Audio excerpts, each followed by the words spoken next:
D20 Radio, where gamers roll. www.d20radio.com.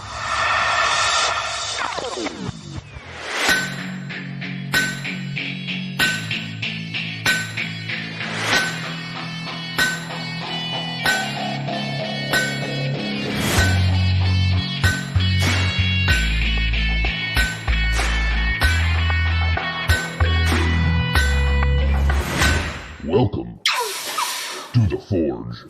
Hello, Gamer Nation, and welcome to The Forge, your Genesys RPG podcast covering everything that you need to know about the latest and greatest from Fantasy Flight Games, Genesys Foundry, and the Genesys Role Playing Game. I'm your host, GM Hooley, and we have an episode tonight that rates at over 3,000 horsepower. That's better than you, Lotus. Seriously, I know nothing about cars. But anyway, in diecasting, we'll be taking to the podium as we issue our orders to the masses with the leadership skill.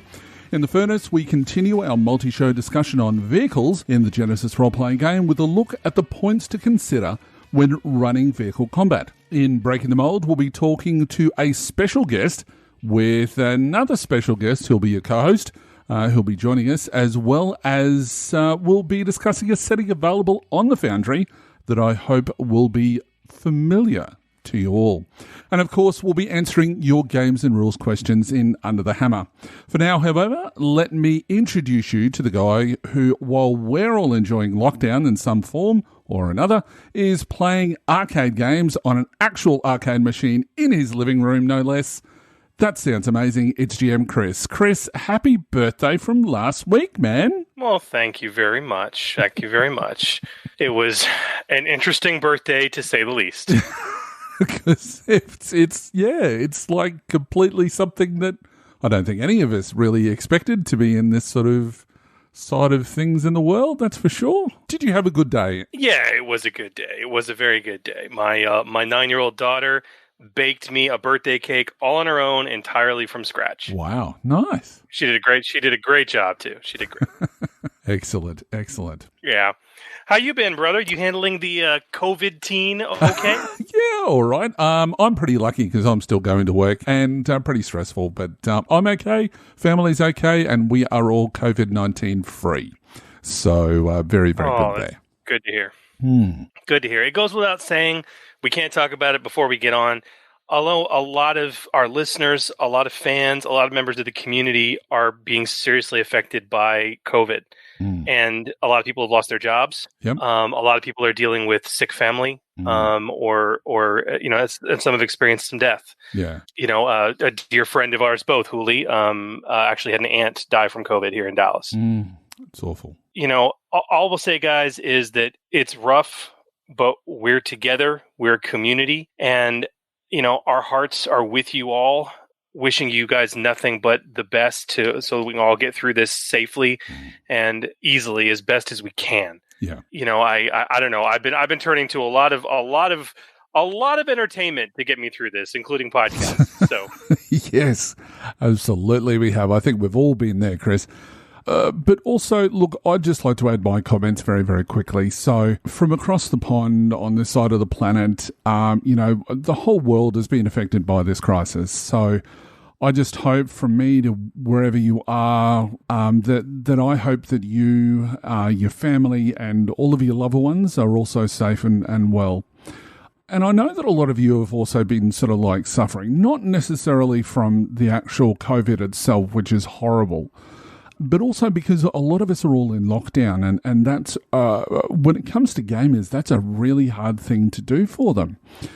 And I think that one of the things that has really affected me, and I can't obviously speak for other people, but one of the things that has really affected me during this crisis is that I haven't been able to see many of my friends, let alone my gaming friends, as much as I once did anyway. And I think that that's something that does affect us all.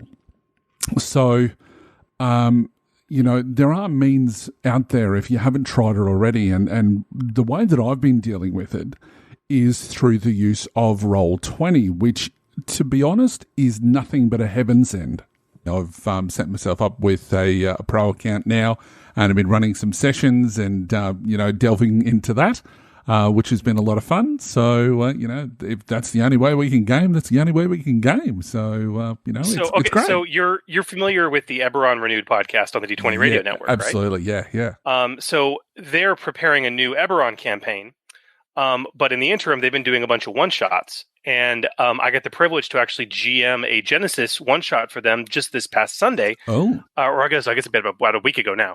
Yeah. Where, which was fantastic. And I know Eric will probably be splitting that into a few different episodes. But I ran an initial sort of play test of my barely there Dusters and Dragons setting for Genesys. That sounds awesome. It was truly great, and they truly derailed it in quite a literal sense. Which I do mean literal derailment. So, that sounds like a spoiler, Chris. Just a wee bit, but. Yeah, I can't wait for that. There's a lot of good stuff on the D20 Radio Network happening right now. Maybe we can get into that. You want to get into that? I think that sounds like a really, really good plan. So we've got a few things to discuss and some great new stuff available on the Foundry. So let's get into it on Stoking the Fire. Stoking the Fire.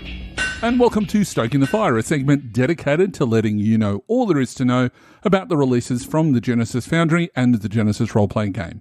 But first, Chris, would you like to tell us about the D20 Radio Podcast of the Week? I cannot wait to tell you about the D20 Radio Podcast of the Week because I'm terribly excited for this podcast. This is the newest podcast to grace this network. We've been working with them for a few weeks on this as they've been getting ready. The podcast is called What Comes After, and it is a Genesys actual play podcast. Cool. I have seen community members saying, I want to hear Genesys actual play. You can now hear it in What Comes After. Nice. They sent me the first episode several weeks ago. I was totally hooked. The basic elevator pitch is the world as we know ended in the mid-1980s when billions of people died at once. 5 years later, 4 survivors discover that everything is about to change again. Mm-hmm. It is a post-apocalyptic setting, an actual play game. It is phenomenal with an incredible gaming crew. Mm-hmm. And their latest episode, they've got a couple out now. Their latest episode, the group tracks the Raiders camp, deals with the boss there, and then heads back to Plymouth. For those who've been listening along, this show is phenomenal. It's a great addition to the network. And for those of you listening to our show, if you love yourself some Genesys, you should definitely check it out because there's not a lot of Genesys actual play happening, and this is a great show. Truly great show. And you guys can find it and many more amazing geekery, gaming, and just glorious podcasts over at d20radio.com. Indeed. Fantastic podcast. And welcome to the network, guys. So first up, Chris, let's talk about new Foundry content. There have been quite a few new releases since our last episode. And the first of which is Xanagan's Zealots from the ever-working Chris Markham. The blurb says, while part of the known world, Xanaga still holds many mysteries. Dark gods and others long forgotten by the rest of Minara still hold sway here, and their cults and followers continue to do their bidding. Crimnia the Blind, the learned monk and expert on the faiths of Minara, guides you through understanding these deities and their worshippers. While the Realms of Terranoff source book introduced some of the gods of Minara, this supplement is kind of a sequel to Ministries of Minara, and seeks to offer a lot more information, as well as some additional gods referenced in past lore for Terranoff. Mm-hmm. The product goes into a lot of detail around 14 different gods. Wow. Including some of those that are actually mentioned in the source book. However, it also includes an example of each god's holy symbol, more information on the clergy of each deity, as well as additional information for GMs about the categories of these deities, Xanagan, Elven, or Ketian. And it's only $1, which is fantastic. Absolutely. So yeah, seriously, for you Terranoff fans out there, great pickup. It's really good. And as well with original artwork, which is something that I love about Chris's work. Oh, yeah. So it's fantastic. So now our second offering is a Ready Fight micro supplement, and that's Ready Fight micro supplement number 4, Aya Sabia Al Nahayan, from High Metric Games, also known as Keith Orion Capel. Now, this character adversary, it's an NPC adversary, a Brazilian jiu-jitsu grappler with kinesthetic memory, which is quite unusual and unique. The supplement includes an in-depth NPC write-up that provides story hooks to work them into your campaign, as well as the 4 motivations and advice for bringing Aya to life at your gaming table. It also provides a new talent, the Tricky Pull Guard, 1 new unarmed weapon, the Sneaky Heel Hook, and it's only pay what you want. So, the recommended is $1, but pay what you want. If you love it, give him some money. It's absolutely fantastic. And I love these micro supplements. I'm a big fan of Ready Fight. And, I've seen a little bit of a glimpse of what's on Keith's, radar when it comes to what he's working on at the moment. And it's absolutely fantastic. But Ready Fight, if you haven't got it, and if you haven't, while you're listening to this podcast, it's absolutely amazing. Go check it out. Next up is Superheroics with a slammer on the end from Lazaro Izaguirre, who also, if I'm not mistaken, did Secret Agents on Drive Thru RPG. Yeah. But basically, it's a compact superhero campaign setting for Genesys. It includes the basics needed to get started and apparently 10 new talents. I haven't had the chance to look at this one yet. It's $4.99, but I do look forward to taking a peek inside of it. Just from the preview, however, the artwork looks fantastic. So very eager to take a deeper dive into it. Yeah, absolutely. It looks really good. So hopefully we'll have Lazaro on the podcast at some stage. Now, next we have Psy from Michael Rees. The blurb is that unlock the power of the mind with this guide to using psychics in your Genesys games. Whether you want to run games focused on those with psionic gifts or introduce psychics into your existing campaign, there is something for everyone here. Now, it includes 2 new archetypes, 5 new careers, 3 new psi skills, 52 new side talents, which sounds huge, a host of rules to get the most out of your new psi powers, psi gear, a guide to creating new settings using psychics in a variety of tones, 10 adversaries to challenge psychic and non-psychic characters alike, factions, both pro and anti-psi, and 4 new settings. Mind War is one, Meltdown is another, the Academy is another one, and the Divide. So all sound really interesting. I won't go into too much. You can certainly go and check that out. And it's only $4.91. Unusual price to go $4.91, but hey, look, each to their own. Go and check it out.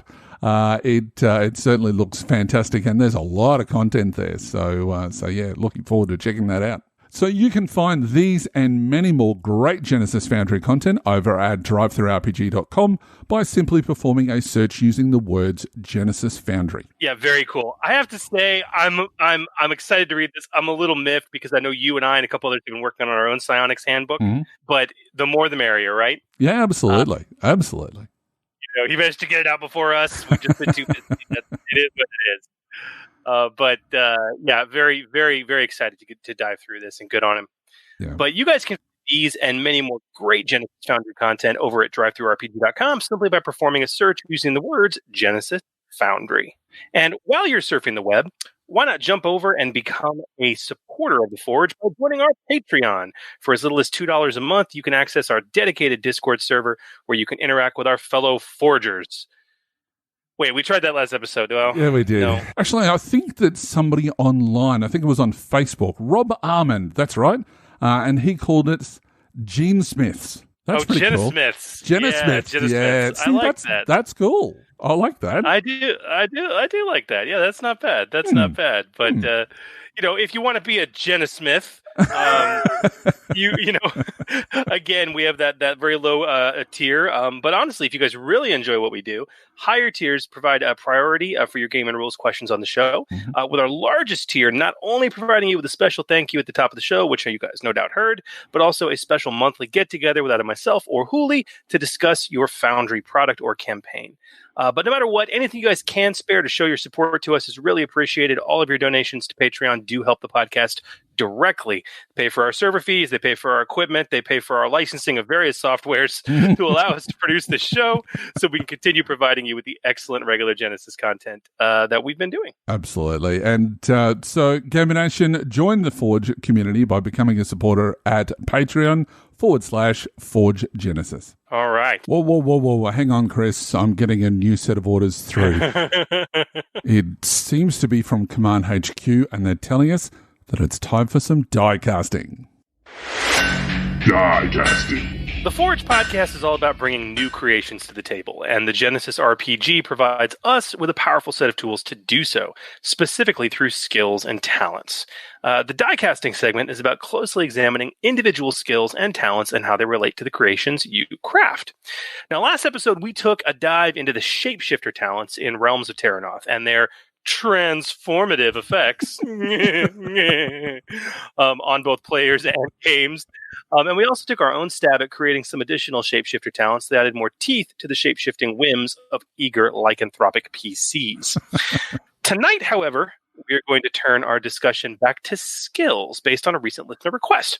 And the request was to really focus on the usage and differentiation of the leadership skill. And this is a really interesting topic because ever since the days of Star Wars, the dichotomy between leadership and some of the other social skills in the game has been confusing to some players and also for GMs as well.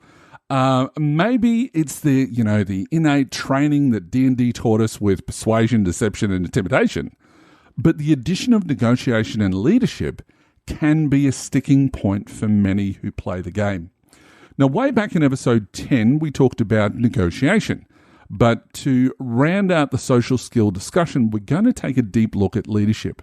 How does it work? When do you use it? And when do you not use it? And of course, we'll dig into the raw and creative non-raw ways that you can utilize leadership best in your own games or in your upcoming Foundry product. Mm-hmm. All right, Hooli. Let's talk about the basics. What is the leadership skill? So the leadership skill is one of the social skills of which there are 5, and it's found in the core rulebook and is noted as a skill to inspire others through a combination of charisma, of bravery, and even forceful personality. So the core rulebook says for leadership, it's a presence-based skill, and it says that leadership is a combination of making smart decisions, being firm and decisive when doing so, and instilling a sense of loyalty and respect in your subordinates.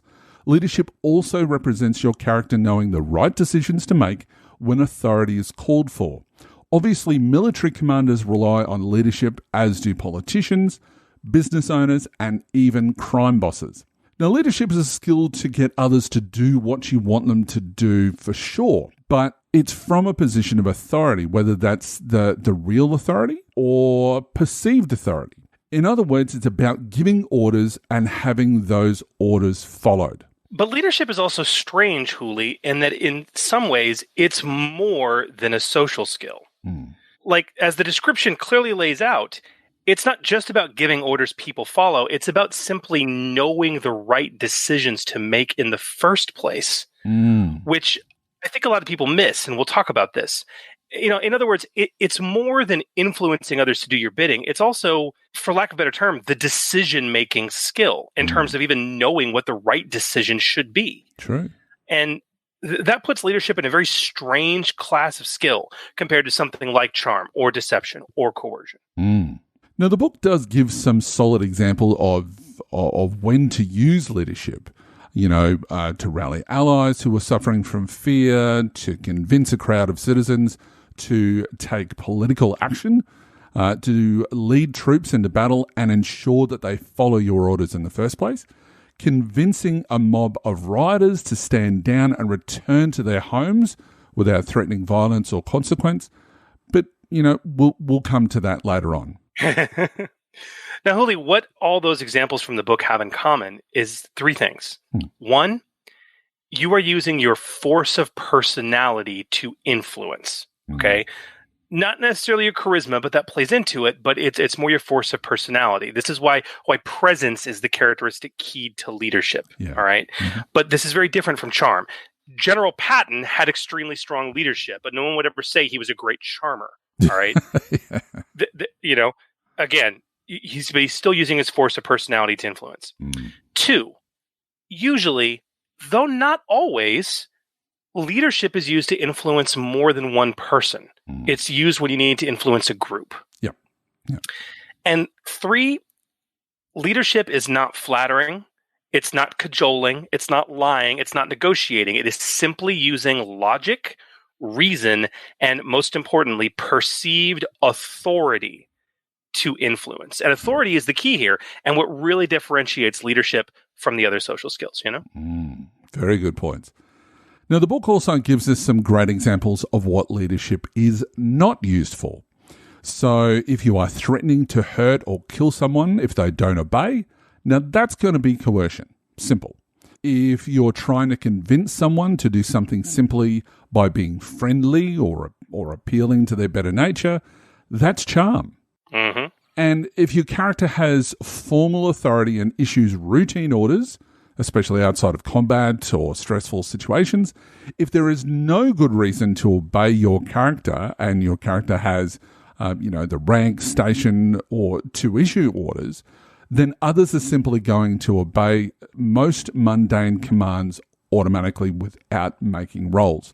As we've said in the past, don't roll when you don't need to. That when there's no stakes at all involved, don't roll for it.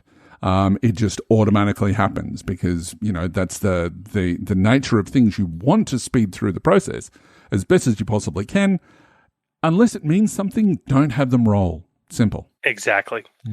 So, Juli, now that we've gone through kind of the basics of what the leadership skill is and we understand how it's used and how it's not used, let's talk about what kind of tools the books give us in terms of species, careers, and talents that relate to this. Talk to me first, man. We got a lot of species that we really need to talk about here, right? Yeah, absolutely. We don't. Again, we have absolutely no species that use leadership as part of their initial starting abilities and things like that. There are certainly characters or archetypes and species out there that have high presence, but there's none that really focus on leadership. No species give you that free rank. No, absolutely. But what about careers, Chris? Well, we have quite a few careers. Obviously, as you can imagine, leadership being what it is, there's quite a few careers that have it on their career skill list. I guess I'll start with the core rule book, very simply, and they all make sense for the most part. There is the entertainer. Right. Makes sense. There is the leader. That's an obvious choice. One of the generic career types. Yep. When you get into some of the setting-specific career types, however, and the theme appropriate, we have the knight. Makes sense. Yeah. We have the starship captain. And I'm raising my eyebrow because it's also listed for the wizard. Right. See, I don't have a problem with that because, if you've got a high-powered wizard, how else is he going to command his troops of mops with carrying their buckets of water, to quote Fantasia? To command his minions, which is what, bad guy wizards anyway. That's what they're going to have. So yeah. So what you're saying is Mickey had crappy leadership. Yes. Or shouldn't have really touched his master's stuff. Is what it really boils down to. All right. But what about Realms of Terranoth? We have, understandably, the disciple, which is obviously can be religious leadership. We have the envoy and the warrior, which is sort of the knight for Terranoth. Yeah, absolutely. And then to round it off, we've got Shadow of the Beanstalk, which has the academic, the investigator, and the Risti. Which the last one, having played Aristi in Shadow of the Beanstalk, totally makes sense. My character was in charge of a nightclub. Barking orders at some of the lowly staff was just basically something my character was good at. So yeah. what about talents? Because, as we talk about these careers that can give you a free rank, obviously, for those that have high leadership, are there any talents that are geared towards leadership skill in certain ways? Of course there are. There are half a dozen published talents to this point that deal with leadership in some way. And frankly, Huli, they're all awesome. Yes. So let's go through each one of them very briefly. So the first one that we have is Coordinated Assault. Now that's in the core rulebook, page 75. It's a tier 2. It's an active maneuver. It's ranked. And once per turn, you can use this talent to have a number of engaged allies equal to your ranks in leadership add a single advantage to all combat checks they make until the end of your next turn. That may not seem like a lot, but I tell you what, that one advantage can get you that crit that you really needed. You better believe it. Additional ranks in the talent increase the range that can work at by one range band per additional rank, which is fantastic. So Huli, we talk about these hidden patterns in Genesys that we notice through play, right? Like we talked about it last episode of the episode prior. Like, what is the length of the average encounter? The average encounter, depending on whether we're talking about vehicles and normal people, but normally the average encounter is only 3 turns on average. 3 rounds. Yeah, 3 on rounds. Average, 3 rounds. This is one of those fundamental simple rules. Okay, Here's another one for you. And you know this because you've played as much as I have. Yep. What is the average amount of advantage that is rolled? 2, 3? 2. Right. It's 2. You know that. I mean, how often do you use? I mean, like typically speaking, it's typically 2, right? Yeah, absolutely. Yeah. What are most crit ranges at? 3 to 4, depending on what sort of weapon you use. Yeah. Exactly. So 1 additional advantage makes a huge difference when you're giving it to all your allies that are clustered around you. Also, I'd like to point out how incredibly awesome it is to give this talent to a character in a party of magic users. Because as you and I both know, what 1 extra advantage on a magic skill check can do. Oh, yeah, powering all of those extra abilities when you're only needing 2 advantages for the most part to activate those special. Exactly. So, yeah, that's amazing.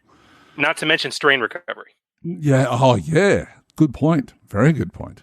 Wow. That's a lot better than I thought it was. I'm telling you, it's amazing. All right. What's our next one? Well, okay.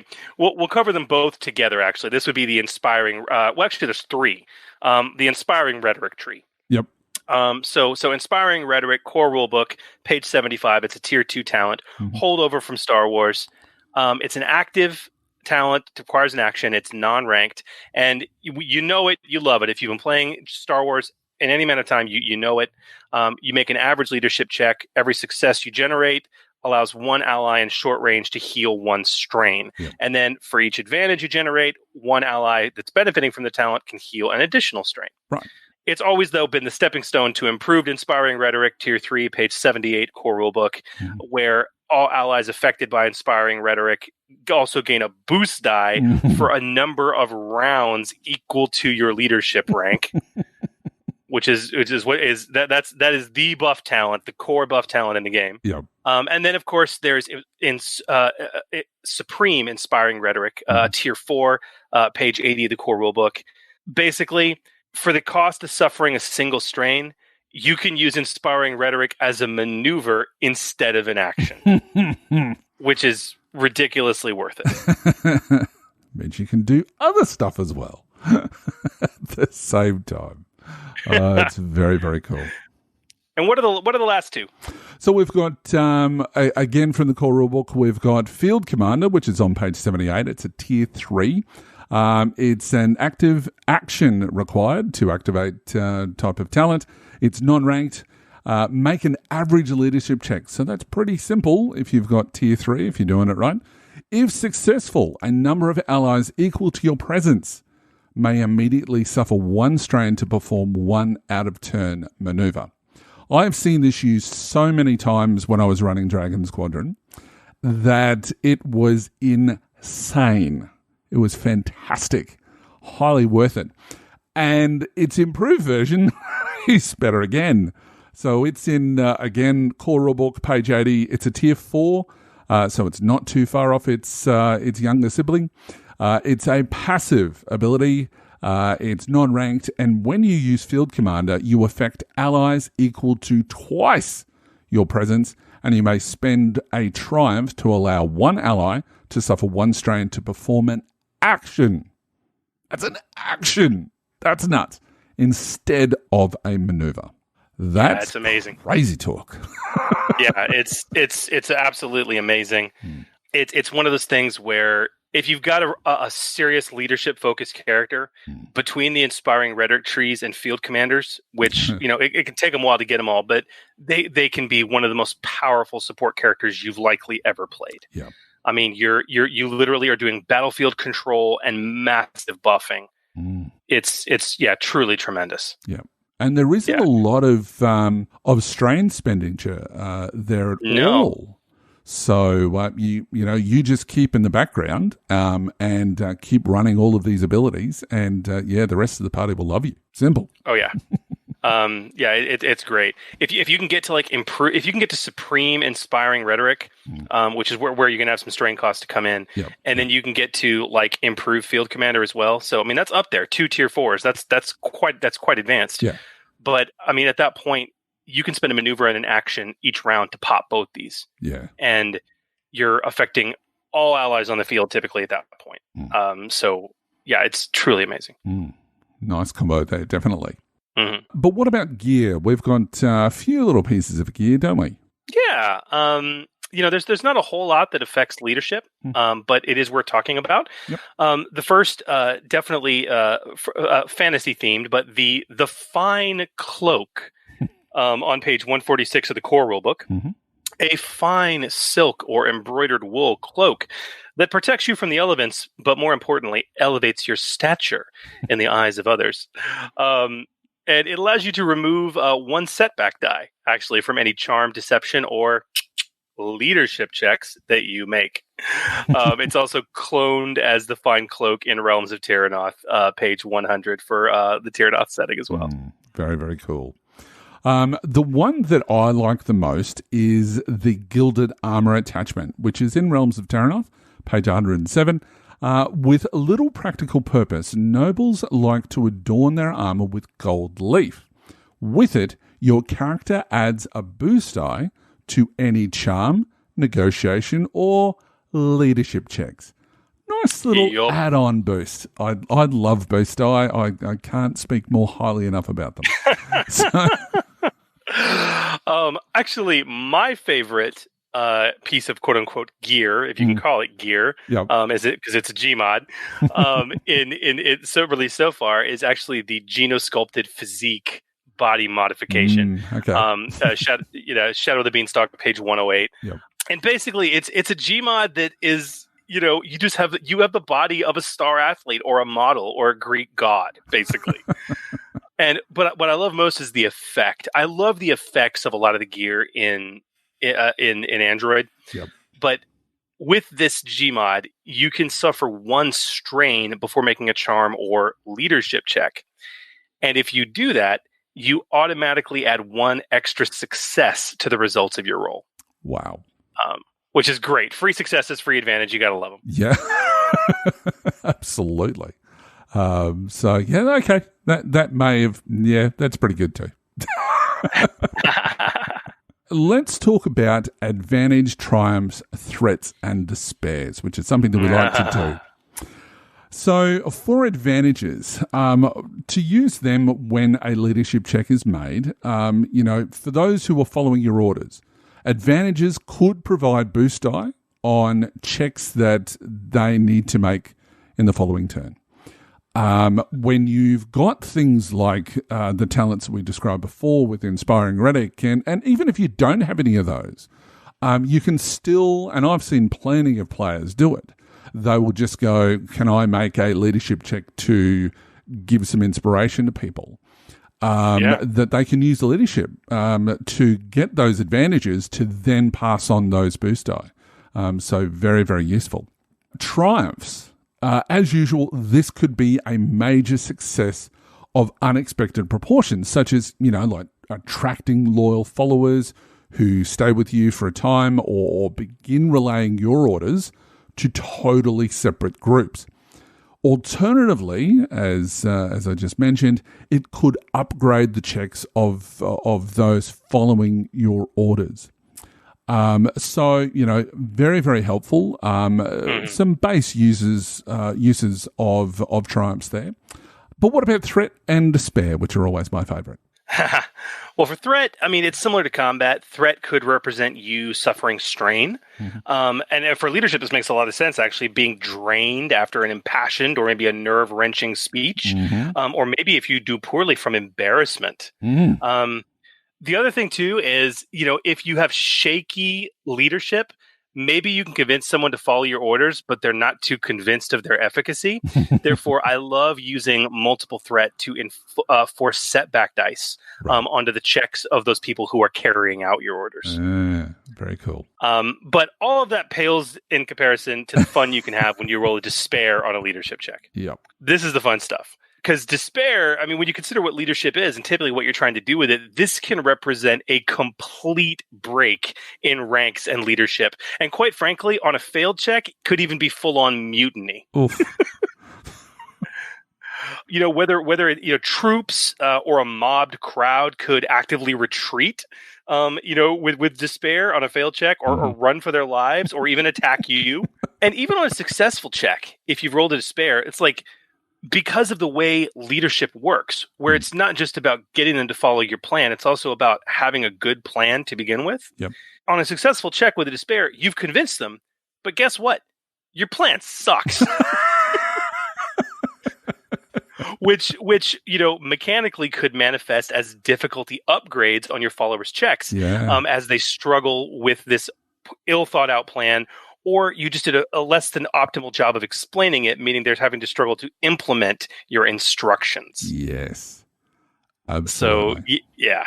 Look, because leadership is a social skill, you really can't go past the social skill table for spending advantages, threats, and despairs as well. And that's in the social encounters section of the core rulebook. And it's got some great suggestions there. And I think that one thing that we really can't miss out on, and it's something that, Chris, that you've mentioned numerous times on the show, is that don't forget character motivations. With advantages and triumphs, you can be learning these things, whether it's be, the person's, what is really driving them, what are their fears and things like that. But on the other side of the coin, with threats and despairs, you can actually give away one of your desires or one of your fears to the opposition just through the way that you've been talking during that speech. And that's something that they can use against you later on down the track as well. So some interesting ways to use advantages, triumphs, threats, and despairs there. So can you think of any others? No, I think you hit the high points, man. Yeah. Now, what about non-standard, non-raw ways of using leadership? What are some good examples there? I can think of one specifically. Well, I want to go to. I always go to talents. Those are my most fun. Right. But no. One specifically. I think I know what you're talking about. I think we need to talk about tactical planning. Yes. The description for the skill hints at this. But as we said, leadership is the skill not just to convince people to follow your orders, but it's the skill to make decisions, in addition to getting people to carry them out. Yep. As such, it's not unreasonable to assume that you can use leadership to devise a plan of action that is sensible and will work if it's carried out. You know what? In Star Wars, Age of Rebellion introduced knowledge warfare, which kind of took that spot when it comes to military planning, at least. And for our listeners, in your settings, as you break out your knowledge skills, you may find that you also have a similar skill best suited to planning military campaigns or attack patterns. But please also consider that leadership can be used in this way. Narratively speaking, doing that would be about bringing resources to bear. It's not just the skill to give an impassioned speech. It's the skill to get your war council around a table, or a murder board with red yarn everywhere, right? and tacked up pictures, where you're leading a group to gather information and draw ideas together and devise the best plan. Yeah. So, I mean, as far as non-standard uses of leadership, I don't think people do that enough. No. Leadership is kind of relegated to those weird social situations that maybe come up every fifth or sixth session, and powering talents. That's what most people get ranks of leadership for, is to power the awesome talents. Yeah. But you can do more with it. You can do tactical planning. And a lot can be said for if you're looking at a character's background. So, that you've described exactly what they are. And let's say, for example, they have no military background, but they're suddenly thrust into a situation, especially like post-apocalyptic stuff, where they may have good leadership, but they've never had that military experience. And suddenly they are giving orders because of the experiences that they've had. Don't forget that when you're talking to soldiers in that regard who may not necessarily have their support, don't forget setback die. Don't forget full upgrades to checks, depending on how hostile they are. And this is something that I always mention, is the attitude of the people that you're trying to convince. That always has to take into consideration, because the difficulty of any sort of social check is always going to be in opposed for the most part, unless you're dealing with a large group, and there's rules for that in both the core rules as well as the EPG as well. But don't forget attitude. Don't forget their demeanor. That can actually even affect in both directions, whether it be that. I'll go back to Star Wars because it's probably what I'm the most familiar with. But if you've accomplished X number of different tasks for the rebellion that have got you a certain level of notoriety, if you're ordering around people to enact a plan or whatever else, they're going to have a lot more respect for you. So therefore, you might be getting full upgrades for free, or you might be getting additional boost die, depending on what the circumstances are. So there's a lot to check out there. Yeah, I agree. And, because leadership is typically an opposed check, I do have to say, in my experience, be leery of doing upgrades. Okay, that should be more of a last resort. But setback dice. Make knack for it leadership mean something. Yep. Yeah. Yeah. Good point. Make it mean something, because the guy with knack for it, or the guy or gal with knack for it leadership, is the character that is going to be able to easily overcome those, situational barriers and attitudes, or hostile attitudes that a certain group might have. Yeah. And make that purchase meaningful. Yeah. Somebody like Ripley, for example, would be a great example of someone who, at the start, was like probably didn't have knack for it leadership, but certainly by the end of the film, that she was giving orders and people were listening to her.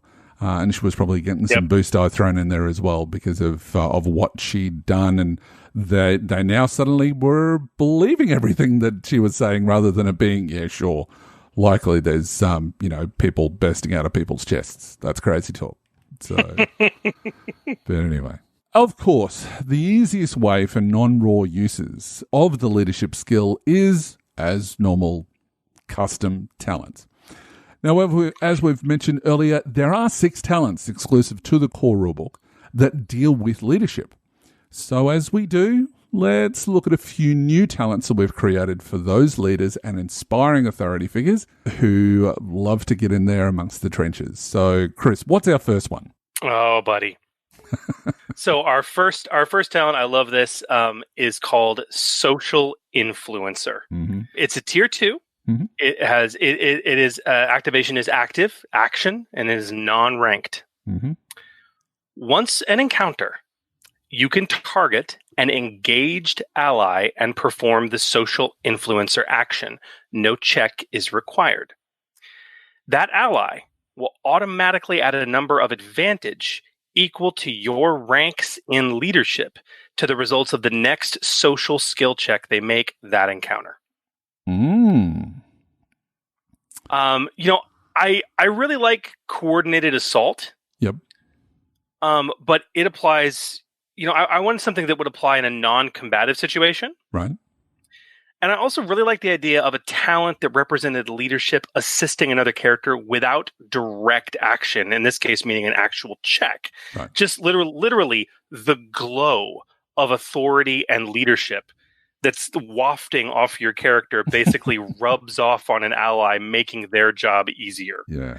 And I thought it might be a great option for the leadership-heavy PC who still is not the party face. Yep. Because we've all had those groups where you have a leadership-heavy PC who's not the face. The face is still the charm and deception monkey. Yep. And I think what's really cool here with this talent is that it is still an action. So that means that they're doing less on the battlefield, but it's an immediate thing that, whether it be that they sort of give double thumbs up to whoever it is that, is in the thick of it. I just think that it's a really good talent. Whether it's tier 2, I don't know. We can leave that up to the listeners to give us some feedback. And we have been getting really good feedback from our listeners with regards to some of these talents, which is great to see as well. And as we always say, play test, play test, play test. Yeah, absolutely. So our next talent is called, it's kind of the opposite really, is Notorious Reputation. Now it's a tier 3, it's a passive activation, it's non-ranked, and once per session, when your character needs to perform a coercion or negotiation check, they may instead use their leadership skill. Now, it's a simple and easy substitution talent, and it's designed to reflect those leaders whose reputation precedes them. Leadership can often be an underutilized social skill, so it also gives strong leadership characters a chance to shine in really diverse social encounters. It is fairly powerful as a dual skill substitution.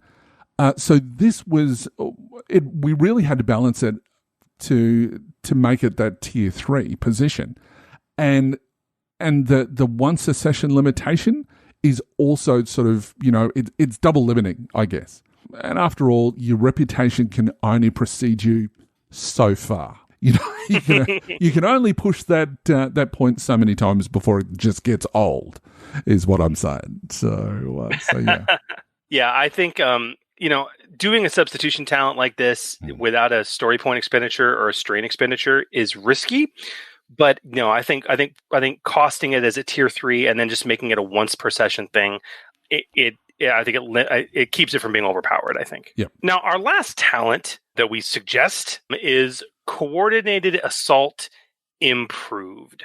So the improved version of Coordinated Assault, very excited for this. Whereas Coordinated Assault is tier 2, the improved version is tier 4. All right. Passive activation, non-ranked.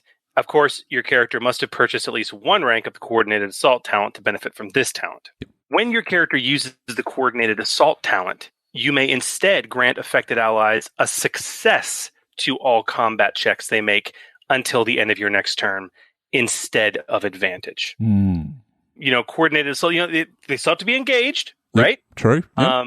But you're granting them one success, which seems like a fair upgrade for a tier 4 talent. We love doing improved versions of existing talents. And I don't know, this feels like a good advancement for the PC who loves Coordinated Assault. The benefit is very strong at +1 success. Yep. But it's a tier 4 talent with a limited time frame to use it, and especially when it comes to ally positioning, is also circumstantial. Yep. Even in the heat of combat. So I still think it's fairly well costed. And I think that, the Coordinated Assault, because it is a ranked talent, yes, it can expand that range out, but that's a lot of XP that you have to be sinking into that. Tier 4, I still think is a great use, even if you're only getting the one rank of Coordinated Assault, the basic version. I think that this is a great add-on, no matter where you are in the scale of Coordinated Assault generally. So, if you've just dipped your toe into that talent once, I think that this is a great investment for a tier 4 talent, definitely. Yeah, and I'd be really interested to hear some playtest feedback from this. There may be a case made to make this tier 5 because it is quite powerful. Yep.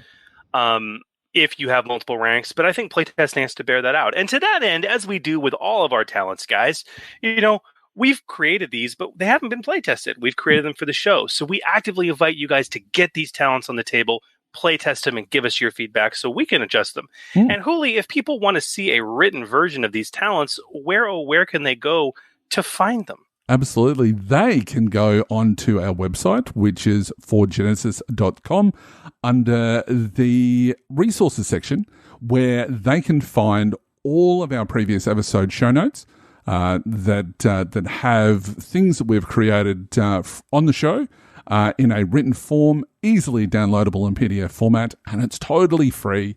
And, as we say in each of those documents as well, take a look, playtest these. We love creating these talents, but we really want to see them on other people's tables to get us that feedback. So yeah, go and check those out. Absolutely. Definitely. Absolutely. Oh, good discussion. I love leadership. Yes.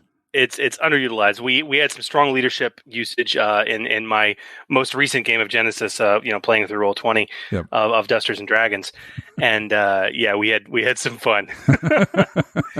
But Hooli, I think it's time we transition our discussion, pump the bellows, and heat things up in the furnace because we have a big topic to get into. Yeah, we do. Absolutely. Let's go take a look. The Furnace. And welcome to The Furnace, the segment where we take a deep dive into a topic concerning custom creations using the Genesys Role Playing Game. Now, back in episode 15, we took a long look, and boy, was it long, as Chris will attest, as we took a look at the rules for vehicles in the Genesys Role Playing Game. And we really got to look under the hood, and tonight we'll be continuing that with a look at vehicle combat. Now, as we mentioned in our last episode on vehicles, guys, we want to ensure that GMs and players alike can use the vehicle rules with ease. We want you to gain a better understanding of how the rules work so that you can best use them in your game sessions and also how to present them when you're crafting products for the Foundry. Yeah, that's right. And that means we'll be discussing how vehicle combat works, how to run it in a game, and the various rules that bring it all together. We'll also be giving you some great tips along the way so that it's just completely seamless in your games. Now, before starting this process, Hooli, as we do, we like to set the groundwork down for the rules. So, I mean, can we spent a whole episode going through that, but can we take just a few minutes to summarize and remind everyone what we discussed in the last episode, episode 15, on vehicles? That we can, Chris. But before we do that, as we do in the sequel episode topics, we need a bit of a boilerplate to set your expectations. So firstly, we spent a lot of time back in episode 15 as we went over the vehicle basics. How do they work? What do all the stat blocks mean? And what things can a pilot or a rider do in a vehicle, along with a brief discussion on other things that players can do in larger ships as part of their crew. Now, we'll touch base briefly on those shortly, but we recommend that before you listen to this episode, you really need to have listened to episode 15 to make sense of much of what we're going to cover tonight, including the rules we've developed and our decisions behind them. So basically, we're going to proceed assuming you've already got that episode in your mind, as we'll pick up right where episode 15 left off. Okay. Well, Hooli, let's review. All right. So, firstly, we went over what skills a character uses to operate a vehicle and, in some cases, creatures. Now, we discussed that these are called control skills, and they include driving, which is used for ground vehicles like cars and tanks and trucks and mechs, piloting, which is used for vehicles that fly like airplanes, helicopters, and spaceships, and operating, which is used for larger vehicles where multiple crew members, such as on battleships, sailing ships, and space cruisers. Now, we did discuss that in a different section than the furnace. We actually discussed it in die casting. So if you're wondering where that bit is, it's in episode 15, but it's just at the start because we kind of themed the whole sections of the show. We also discussed that in some cases, athletics and coordination and riding, if that's in your setting, could also be used as control skills depending on the creature or vehicle, with those being, small one-person powered vessels. Like a small rowboat or some sort of a windsail or something like that only needs one person to operate. We also explained that a vehicle has stat blocks similar to characters or NPCs. And we spent a lot of time diving into that, all the various attributes, silhouette, how large a vehicle is, max speed, how fast the vehicle can go at top speed, more or less. Handling, how agile the vehicle is, defense, shielding or other technology that protects the vehicle, armor, how tough the vehicle is, hull trauma threshold and system strain threshold, the vehicle's sturdiness and resistance to damage, its capacity to endure the rigors of heavy use. Mm-hmm. And then we went into all the secondary characteristics. Now, we're not going to go through all of them, but they're basically control skills. So it's what skill you use to operate the vehicle. Its complement, how many crew there are. Passenger capacity, how many passengers it can hold.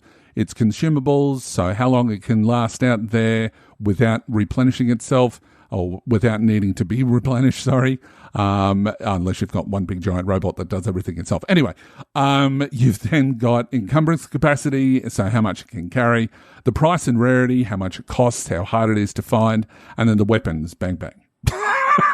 In a summary. Bang, bang, bang. Or pew, pew, pew, as the case may be. Now, one of the other things in episode 15 we spent a fair bit of time talking about, and I think it's worth bringing up again because you really need to have this at the top of mind when we talk about starship combat or ship combat, vehicle combat that we're going to talk about tonight. Yep.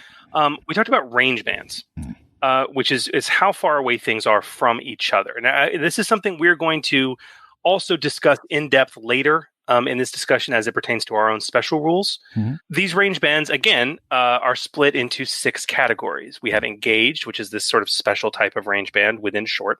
We have short range, medium, long, extreme, and strategic, which is a special range band, brand new, that was introduced in Genesys. Mm. We also talked about last episode that each range band increasingly gets larger than the previous one. Mm.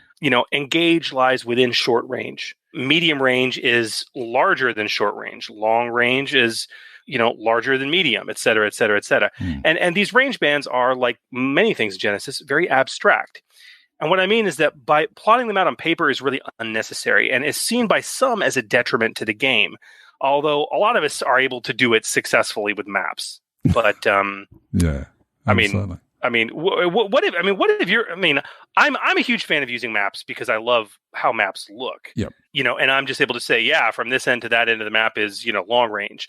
And from this end to that end is medium range. And from this point to this point is short and, medium or extreme or whatever. Yep.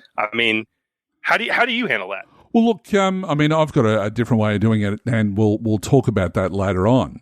But maps are a fantastic way just to, unless you're dealing with maybe 2 vehicles or something like that, very, very small numbers, there's no real need because you can basically, work out where everything is as you go. But maps are great, especially when we're talking about the way that we have to be now until COVID-19 disappears, and it will end eventually. But a lot of people are now moving over to Roll20, Fantasy Grounds, or any one of a number of online tools to be able to run their games.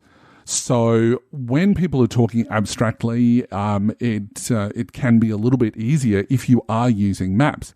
And, some people use them with squares, obviously, from D&D, and there's a lot of resources out there with those grids still on them. But there are other ones that are out there that don't have the grids on them, and I know that I think it's Christopher West with a lot of his maps, that if you've got the downloaded version, which you can get off GameMastery.com, is that you can remove in the PDF, I think it is, you can actually remove the grid as well, which means then that you can just use it in an open sort of space. And it makes it easier to go, well, this is short range and this is long range, et cetera, et cetera. So it is easier, I think, even if you're only using it just as a rough guide. a piece of butcher's paper or art paper that, is fairly large, you can just draw circles on to say where things are is another way to do that and do it quite successfully. But it is important, and we'll get onto this later on, as I said, but it is important to know where things are, especially when you start talking about characters and vehicles in the same space. It's one of the things that really confuses people, is that according to the rules, distances between characters and objects and vehicles are this relative distance.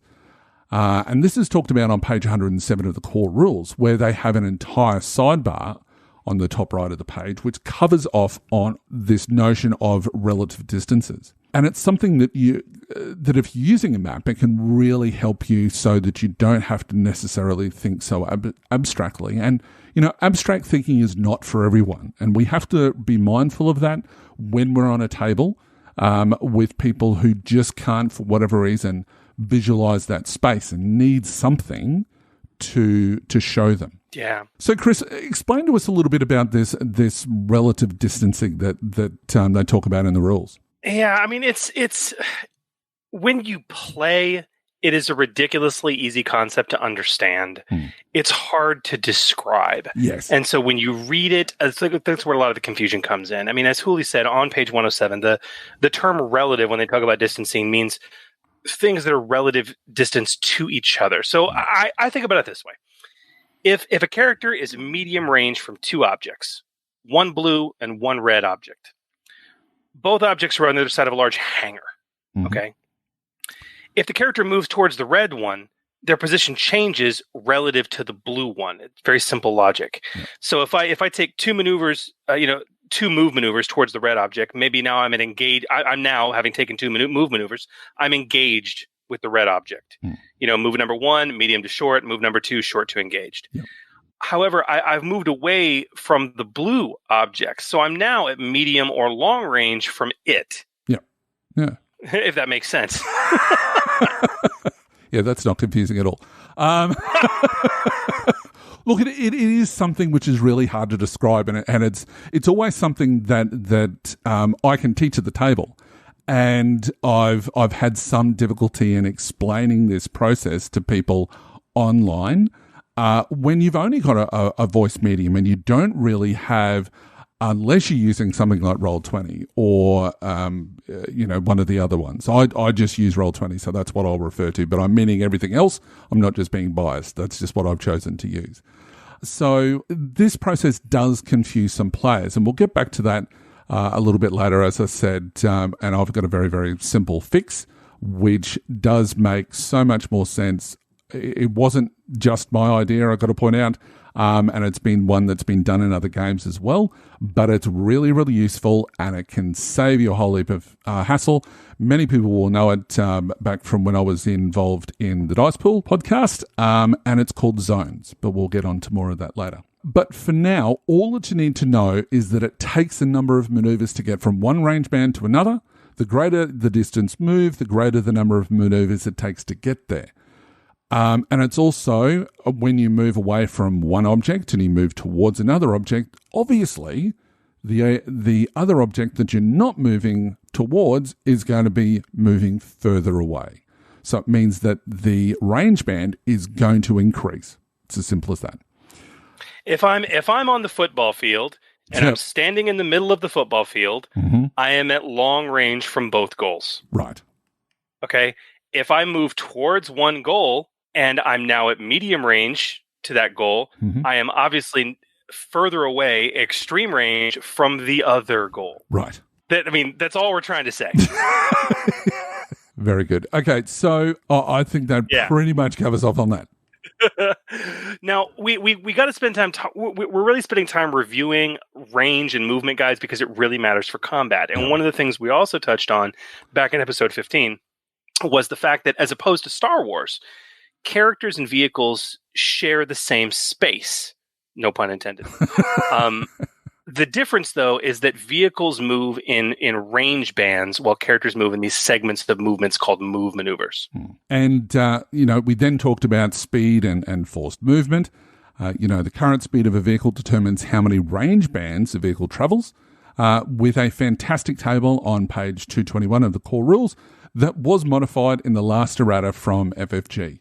Now, that table lists the number of range bands a vehicle must move during a turn, either at the beginning of their turn or at the end of the turn. And that's just called forced movement. We then talked about steering, which is the common term when a vehicle is controlled. Planetary scale, the 10-to-1 rule, and then we explained a pilot-only action and a pilot-only maneuver in terms of what those are. Yep. And then we went over the types of actions and maneuvers that you can perform in a turn, which we're not going to summarize. For that, you can go back and listen to episode 15. That you can. And then lastly, we briefly went over the table of additional vehicle actions, table 3.2-7 on page 229 of the core rulebook, which offers numerous options for players to perform in a vehicle or vessel that can help the pilot or hinder the enemy. So all of that, Hooli, yes, leads us to vehicle combat, I hope? Yeah, it does, yes. So with all of that information, and there is a lot that we've summarized, let's now see how all of this comes together when your players decide to take on the Empire or race through the streets of downtown, drifting their cars in high-speed chases, or plodding across the desert in their rickety old mech, or something like that when they come face-to-face with a mechanized platoon of the opposing clan. So what do you say, Chris? Let's have some fun. Let's do it. Awesome. All right. So first, where does a vehicle encounter begin?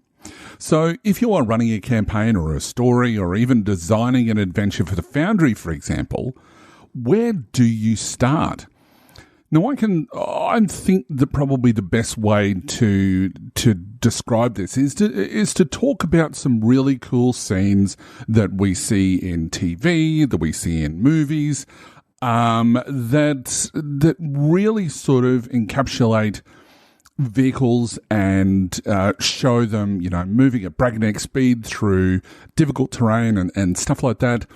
That to really sort of show how you can run a successful encounter in a campaign or in your submission to the Foundry. So what I think we'll do is we'll come up with a few ideas and then we'll discuss them as, how they sort of appear, and then we'll choose one of those as an example. What do you think, Chris? Sure. All right. So the first one that comes to mind is, it's not really a vehicle chase, but, a foot chase, starts as a foot chase, and then for whatever reason it turns into a vehicle chase because they go and steal a motorbike or steal a vehicle or something like that, and then, the bad guys are following them in black vans or something like that. You know what comes to mind for me for this? Mm-hmm. One of the only really good things about this film, and it was truly one of the most amazing pieces of action cinema ever filmed, right, was what started off as a foot chase and then morphed into the most awesome car chase and highway fight scene ever in The Matrix Reloaded. Yes. Yes. where it's the epitome of how Genesys vehicle rules and how they differ from Star Wars rules matter. And you can do it because what you literally have are personal scale characters, in some cases literally jumping from vehicles to vehicles, all right, and at the same time driving cars and motorcycles down a packed freeway, shooting guns and using samurai swords. This is everything the rules can account for. Yes. Juno Reactor did the soundtrack for that film, and I think the third one as well. And that was actually a remix of one of my favorite Juno Reactor tracks, which is Mona Lisa Overdrive. Right. And yes. Fantastic. How many times have you used that soundtrack during a chase scene in a game? Quite a lot for me. Way too many freaking times. Anything Juno Reactor does, especially if you're an Android fan and you love Shadow of the Beanstalk, yep. Juno Reactor should just be your standard soundtrack for anything cyberpunk. Period. Agreed. So to bring it more sort of historical, I guess, you could have a battle between mastered Trimeres as they, battle for control over Troy. To use the Age of Myth campaign setting from the EPG, to use that, I think that would be absolutely fantastic as well, especially if you've got sort of almost, let's face it, they're superheroes for the most part, jumping between ships as they battle it out, on Pegasus or whatever it is that you're using. I think that'd be kind of cool as well. What about some others? Well, honestly, you can upscale that a few centuries and get to Pirates of the Caribbean, where you've got, sailing ship combat with cannons where you get to engage range and it's boarding action time, baby. And, can jump from vehicle combat to personal combat in the span of a single turn. Yeah, that'd be fantastic too. And of course, we can't forget Star Wars either.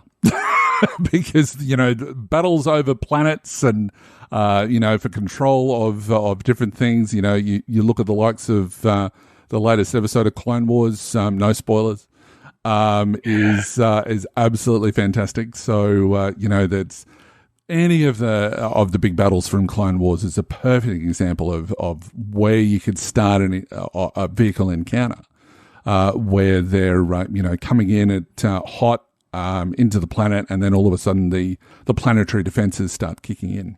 Oh yeah. Star Wars is obviously classic for that. Yeah. I mean, but any era, any setting, vehicles always had a tinge of fun. You can have dog fights between two dirigibles high above the clouds with steampunk, Tesla cannons, coil weapons. Honestly, having just run a fantasy Western Weird West game, I'm sorry, train heist. Yeah, absolutely. Another one, sort of, if we start looking at something like Mad Max or something like that, what about attacking an enemy stronghold in a desert sort of wasteland type thing in our post-apocalyptic setting that we've been doing for Magic? Where, raiders who've kidnapped our leader's daughter, they're defending their lair with chopper bike patrols or something like that. And the PCs are going in to take that out. What do you reckon about that? Oh, well, I was going to continue with some other ideas, but I think that's perfect with everything we've been doing with our with Magic in our post-apocalyptic setting, as you said. Why don't we continue with this theme? And guys, as we go through vehicle combat with you, we're going to be giving you some hard and fast examples. So why not use this as our example and our theme? No arguments from me whatsoever. So I like to keep the theme, so it's all good for me. Okay. Then I'm thinking, me and like a gunner could be in a wasteland buggy versus a couple of minions on those trail bikes. So the wasteland buggy from EPG, that sounds great. Good choice. I love it. Now, before we start, for our Magic episodes thus far, we've had our rules of Magic Reskin, and I know that you guys have all found it fairly helpful. So I think it's only apt for us to have vehicle combat tips. What do you reckon, Chris? I think that is very wise. Awesome. So our first tip is this. Vehicle combat tip number 1, personal and vehicle combat all work the same way. Now, the great thing about vehicle combat is it works exactly like standard personal combat, as listed on page 95 of the core rulebook. So you don't need to really learn anything new there. But as a refresher of that, because we've not actually had an episode talking about combat, it really follows a simple 5-step process. So the first part is step 1, which is determine initiative. Now, this is a simple case of rolling cool or vigilance, or whichever skill is allowed thanks to a number of talents which are in the game. The GM then notes the number of successes and the number of advantages from each participant in the combat. And remember that some vehicles may have bonuses to initiative rolls thanks to special targeting scanners or other technology, including also some sort of talents that you can also use. Step 2, which is assign initiative slots. Now, the GM then lists the highest number of successes. And once you've done that in descending order, because obviously there can be ties and whatever else, you've got tiebreakers, which are your advantages. And list them as PC or NPC, not specifically that character and that NPC. It's just PC, NPC. if you've got an NPC and a PC who have 3 successes each, if the PC has 2 advantages and the NPC has no advantages, the PC would be going first. And the same would obviously apply in reverse. So that's your tiebreaker. But if they're all the same, so the PC will always go first. So once you've done that, that's your initiative order for combat. Now remember that minions in a group roll as one, not individuals. Now the same applies to vehicles. If you have a squad of minion bikers, for example, which we're going to be using, they all use the same initiative slot and roll only once per group. All right. So we've got 3 more steps. So, Chris, would you like to go through step 3? Yeah. Step 3, the participants take turns. Yep. Obviously, what you guys are used to. Players and GMs then take turns in initiative order, with any player taking any PC slot that they've determined, and any NPC taking an NPC slot. Yep. Every character, every minion group, rival, or nemesis takes 1 turn, after which the next slot listed in initiative order takes their turn. And once you've gone through all the turns, that leads us to step 4, which is the round ends. This process occurs until every participant is acted, after which the turn ends and starts again.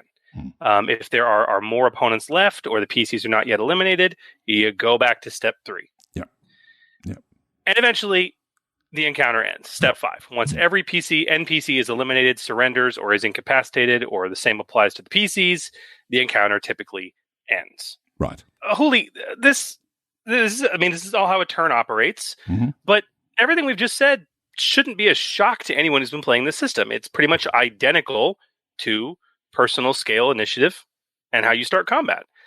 I mean, considering that, is this much different from normal combat at all? Not at all. And as we mentioned in vehicle tip number 1, it all works the same, with a few minor changes. And we also, talked about this earlier in our review and at length in episode 15. The comparisons between characters and vehicles in combat is just basically about the physicality of them. So characters have wound thresholds, vehicles have hull thresholds. Characters have strength thresholds, vehicles have system strength thresholds. Characters have soak, vehicles have armor, and when it comes to critical injuries, and we'll get onto this later, critical injuries are not called critical injuries when it comes to vehicles, they're called critical hits. So you have to just keep, those are the only things that change. Defense is exactly the same. Silhouette, you do have to consider silhouette, but silhouette is still silhouette.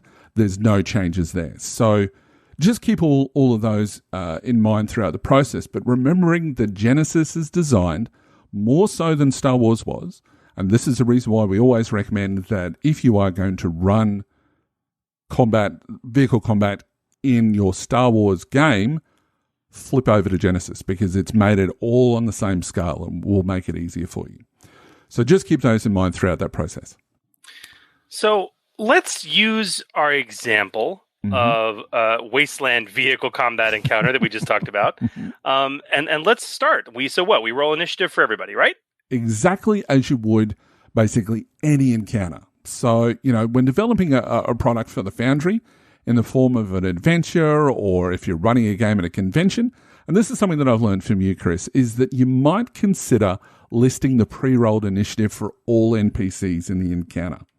Now, this basically just speeds up play more than anything else, but it's really, really useful. Even if it's not in a game that you're running, you've purchased a game off the Foundry, and you're running it, and you're just running it for your group, and you know what the NPC stats are, so pre-roll them. Just put a post-it note in the game with those pre-rolled things. It's going to make that process. It may only solve a problem of maybe a minute, maybe 2 while you're going through and rolling up the NPCs, but that's 1 or 2 minutes that you can be really sitting in and having fun with your players. So, I would highly recommend that. Now, Chris, let's get this example started because, I'm dying to be honest. So I think for this, what I'll do is I'll have 2 groups of 3 minions. So I'll be rolling once for each group, and you'll be rolling for you, and let's say, your gunner.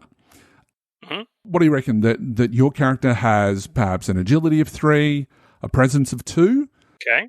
2s in basically everything else. What do you think?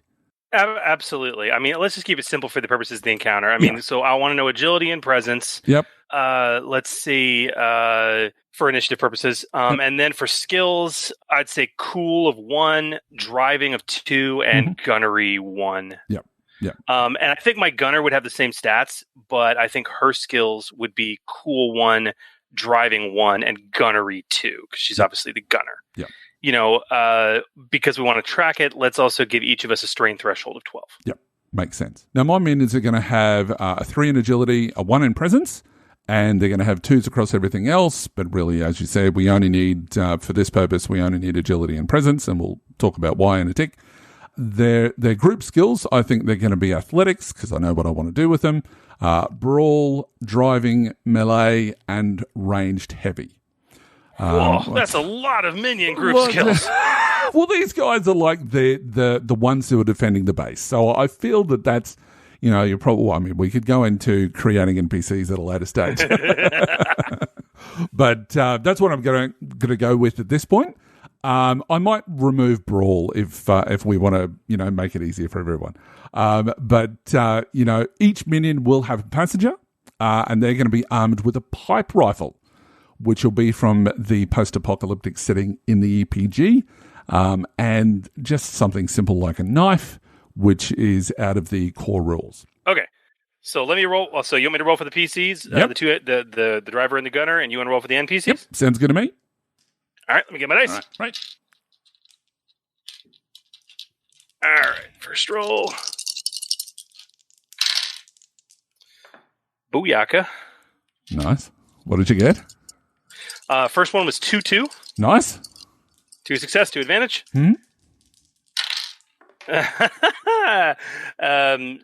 Second roll was 0 and 2. 0 success, 2 advantage. That's all right. My NPCs got 1, 1, and 0, 2. So, yeah, my NPCs suck. All right. So basically what happens is that, and what we're going to do during this process is we're going to slow combat right down so that we can sort of step you through each process. You would never run combat this way, but it's just going to make it a little bit easier for you when we're doing this process. So, so that you can understand more than anything else. So once you've done that, you work out your order of initiative, taking the highest number of successes, listing each PC or NPC in descending order, as we mentioned earlier. So our initiative order is going to be PC, NPC, PC, NPC.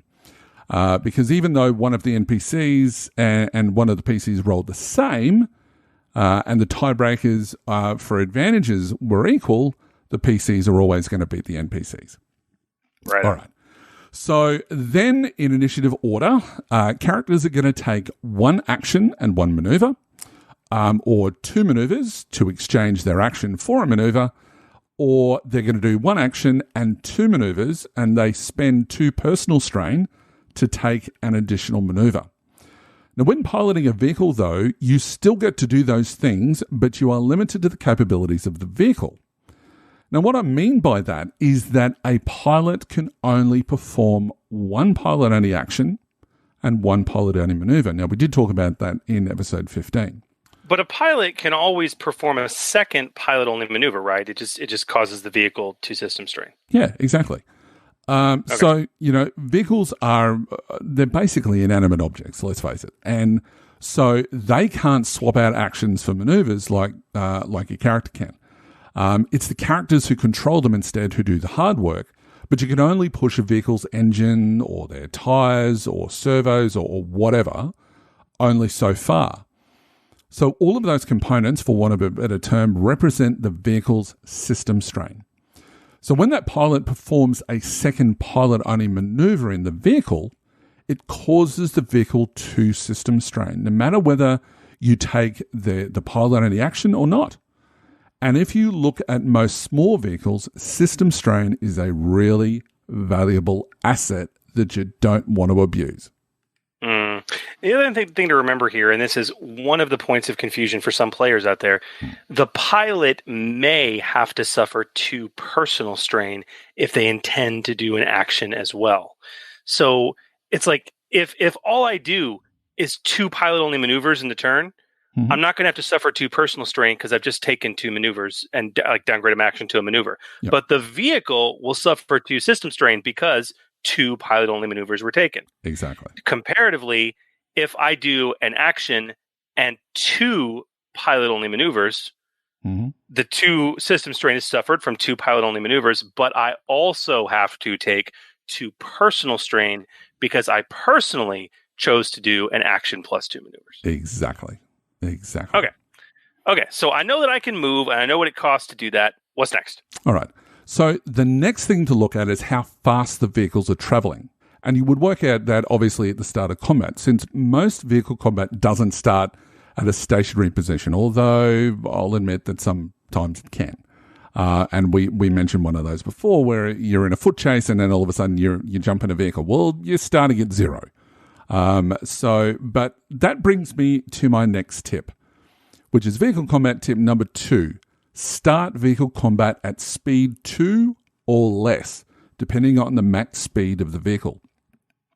So as I said before, vehicles are moving all the time unless they have landed, moored, or parked, or whatever term applies to the vehicle coming to a complete stop. Why 1 or 2? Well, at those speeds, there are no other effects at play. As soon as you reach speed 3 or more, control checks start upgrading your checks. And that's just not what, a system patrol craft or a police cruiser would be doing when it's just performing normal maneuvers. They're not doing crazy action stunts. So they're not going into that's crazy speed. It's as simple as that. So, for want of a better term, we'll call it cruising speed or patrol speed or whatever you want to call it. In combat, you should avoid starting from a standstill where possible, although it can be cool. The cool thing here is that the speed is appropriate for all vehicles and vessels, since they all have a maximum speed of 1. So to always have like your big cruisers and whatever else, if they've got a max speed of 1, chances are they're probably at their max speed. Or they're stationary. It just depends on what they're doing. But when it comes to your faster vehicles, speed of 2 is around about where we start. Now there are, as I mentioned, there are exceptions to this rule. So, Chris, could we quickly discuss what some of those examples are? Yeah, we've already hinted at most of them. I mean, there's scenes where the pilots rush to their fighters during the battle. Okay, they're going to start. They're going to start at 0 if the battle's already started. Yeah. Okay, I'm on a station that's being attacked, or our ship's being attacked right now. There's snub fighters outside. They're doing strafing runs on the cruiser right now, and we've got to get to our ships and head out and do that. Yeah. Another great example, on the run, the PCs jump into a hot wired car while being chased by agents in black vans. Yeah. So at that point, they're already, their opponents are already moving. They're at 0 speed. Yeah. And the other common example is a race. A race, by definition, all participants are going to start from a standstill. Yeah. Very good.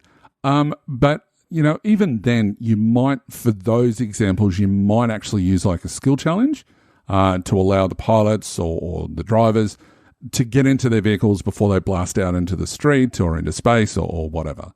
In that case, your vehicles may start at speed 0, which means that the characters have to look at spending some system strain to get into the fight quickly, possibly using the accelerate pilot-only maneuver, or they could just do it slowly and just do it as their first action or their first maneuver, to accelerate to speed 1, and then from that point they then do a move maneuver or something like that to do a reposition. But we'll get onto that in a tick.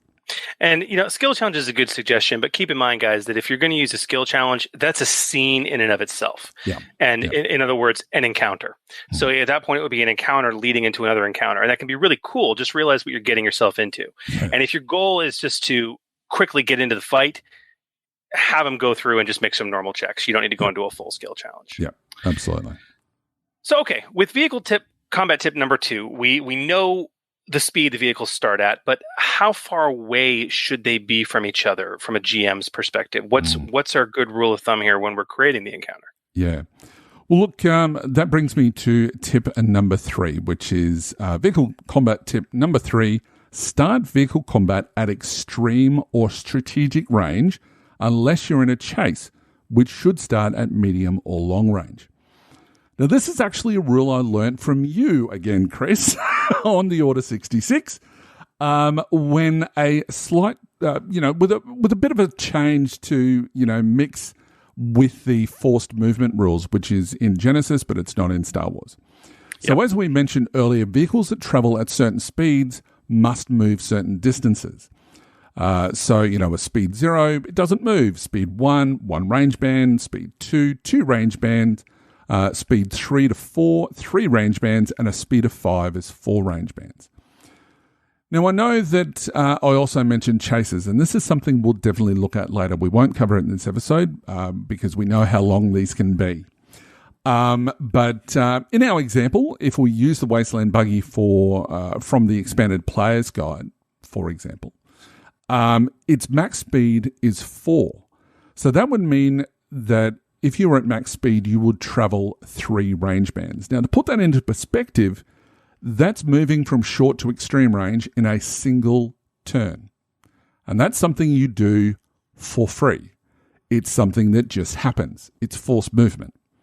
A character, for example, would need to take specifically 5 maneuvers worth of movement across multiple rounds to even equal that distance if they're on foot. It's huge. And these vehicles are doing it for free as part of their turn, because the Genesis rules use inertia and represent that as forced movement, because that makes sense, and it's been play tested and it works really, really well. It means that you're not having situations where, for whatever reason, you have to represent a character doing in a vehicle doing loop-to-loop while sitting in the same range band as it was with Star Wars, because they didn't need to move range bands unless they said they were moving range bands. And this is why vehicle combat tip number 3, starting at extreme or strategic range, is so important, because with very little effort on a single turn, a character can ramp up their speed, even if they're starting relatively, even if they're at 0. Okay. They can amp their speed up without any difficulty and immediately get 2 range bands worth of movement, which is immediately going to close the gap. Yeah. And that's the thing to remember here, because and this is, I guess, a question too as well. That forced movement that you are forced to take, when does that happen? Can that be at the beginning of your turn, or can it be at the end of your turn? It can happen in either. So basically you can take your shot. You can then take evasive action or whatever you need to do, deflectors double front if you want to go down that path. And yes, before anybody corrects me, I know that there are no shield facings in Genesis. And then you can take your force movement. Or you can take the force movement, get yourself into range, and then blast out with your weapons. And this is why I suggest starting combat at extreme or strategic range, since the vehicles do cover that distance really, really quickly. Now, the exception to the rule where you can move at the beginning or end of your turn is when nobody is flying or driving the vehicle. So if the driver is unconscious, or if the driver has been thrown out of the vehicle or something like that, or when nobody decides to take control of the vehicle, when that happens, the vehicle moves at the end of the round and moves at its forced movement rate in a straight line. Now, of course, if it hits something, well, it's time for a collision, but we'll get onto that later. Now, if you want to move further than your forced movement, you can do that with a reposition pilot-only maneuver. So you can actually go that 1 extra range band longer. But the other interesting thing is that, and this really comes from Sam Stewart, is that you can use reposition to also move within short range or to move to engaged range. So, that's an important thing to remember, that it's up to, the wording says, it's up to 1 additional range band. So you can move within that. And that can just mean, you're docking with a ship or something like that. So yeah. Okay, so now that we've established the speed and the distance, the vehicle I'm using, the buggy, Mm-hmm. is at speed 2. Mhm. Okay. And what do you want to see? Are we starting at strategic range away Yep. from the minions on their Makes bikes? sense. Yep, sounds good. And maybe just on the edge of strategic. So you're still within. You're just seeing those glints in the distance. Yeah, through the haze of the desert, Yeah. heat wafting up. Awesome. And can we call them choppers instead, Yeah, with okay. with the dust cloud trailing behind them? Yep, that sounds cool.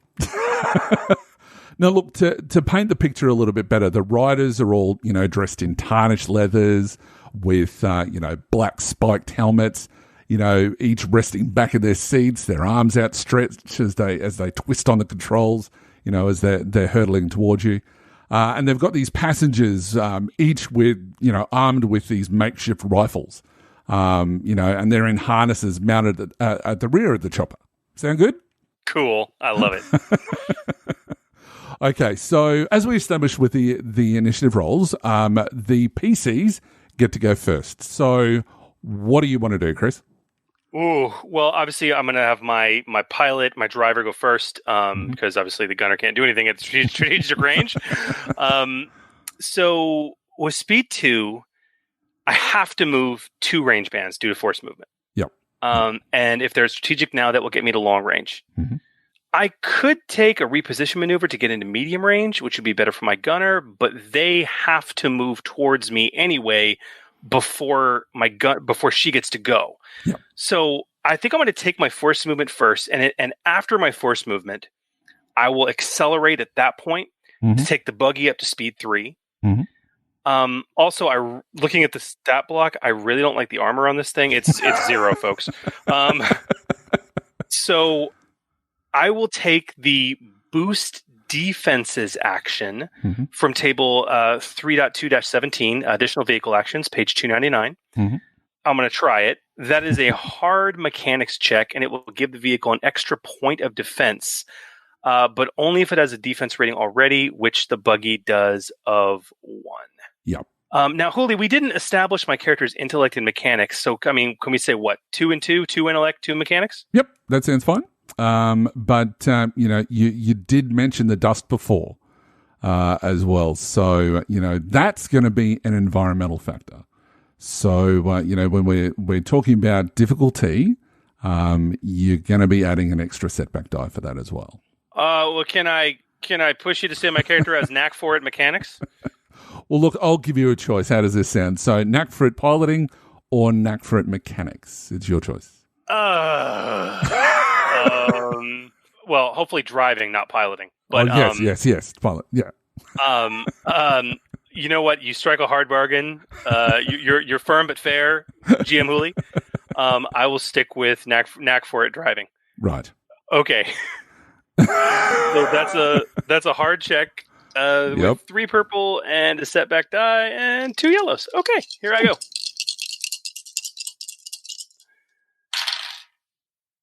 Wow. That is a failed check. Oops. With a triumph. I love rolls like that. So what are you going to do with the triumph, though? Okay. So I was trying to line up a good shot for my gunner, right? Mm-hmm. And I must have gotten distracted with all the dust. Mm-hmm. And yes, I did roll a failure on the setback. So perhaps the dust has obscured our exact position, and I can use my triumph to have them upgrade the difficulty for hitting us.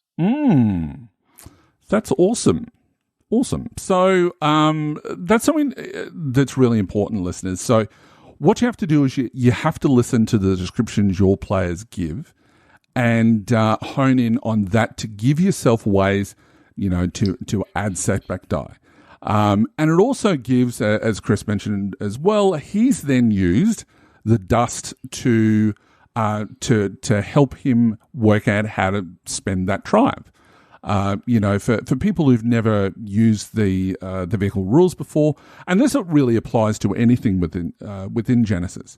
Listen to the descriptions that are being used, and then you can manipulate that, sometimes for your betterment, and sometimes the GM can actually work against you as well. Honestly, Hooli, that brings us to vehicle combat tip number 4 while we're at it. Yeah, and what is that? Vehicle combat tip number 4, have stuff get in the way. Yep. This happens all the time in film and television, along with any cool story involving chases. Combat out in the open is boring.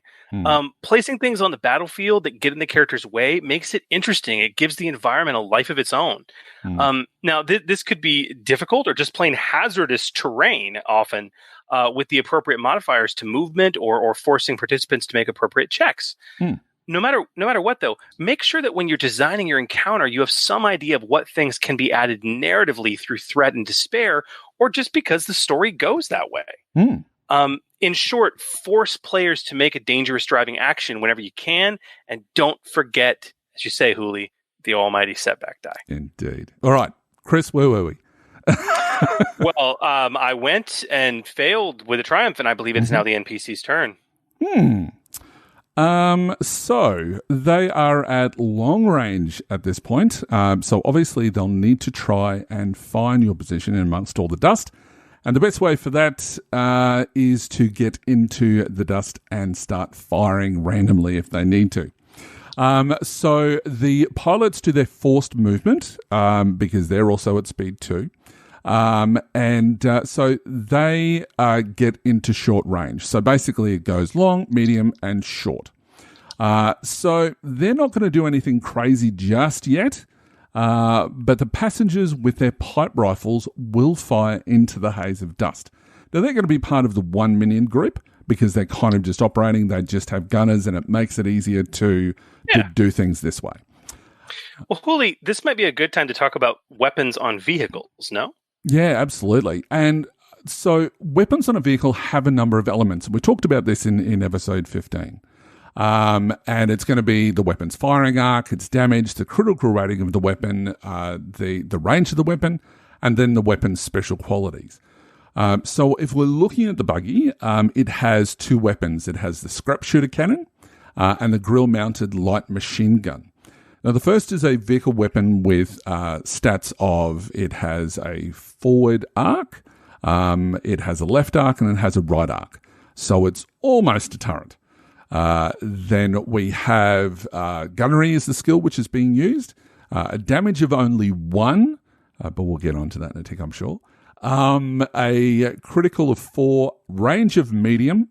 So you really needed to get into that close range in the first place, or closer range. I don't want to get that mixed up. And then it has inaccurate 1 and vicious 2. Now, the second weapon has the personal scale item quality. Now, this is something to remember. It means that the damage is going to be in personal scale, not planetary scale.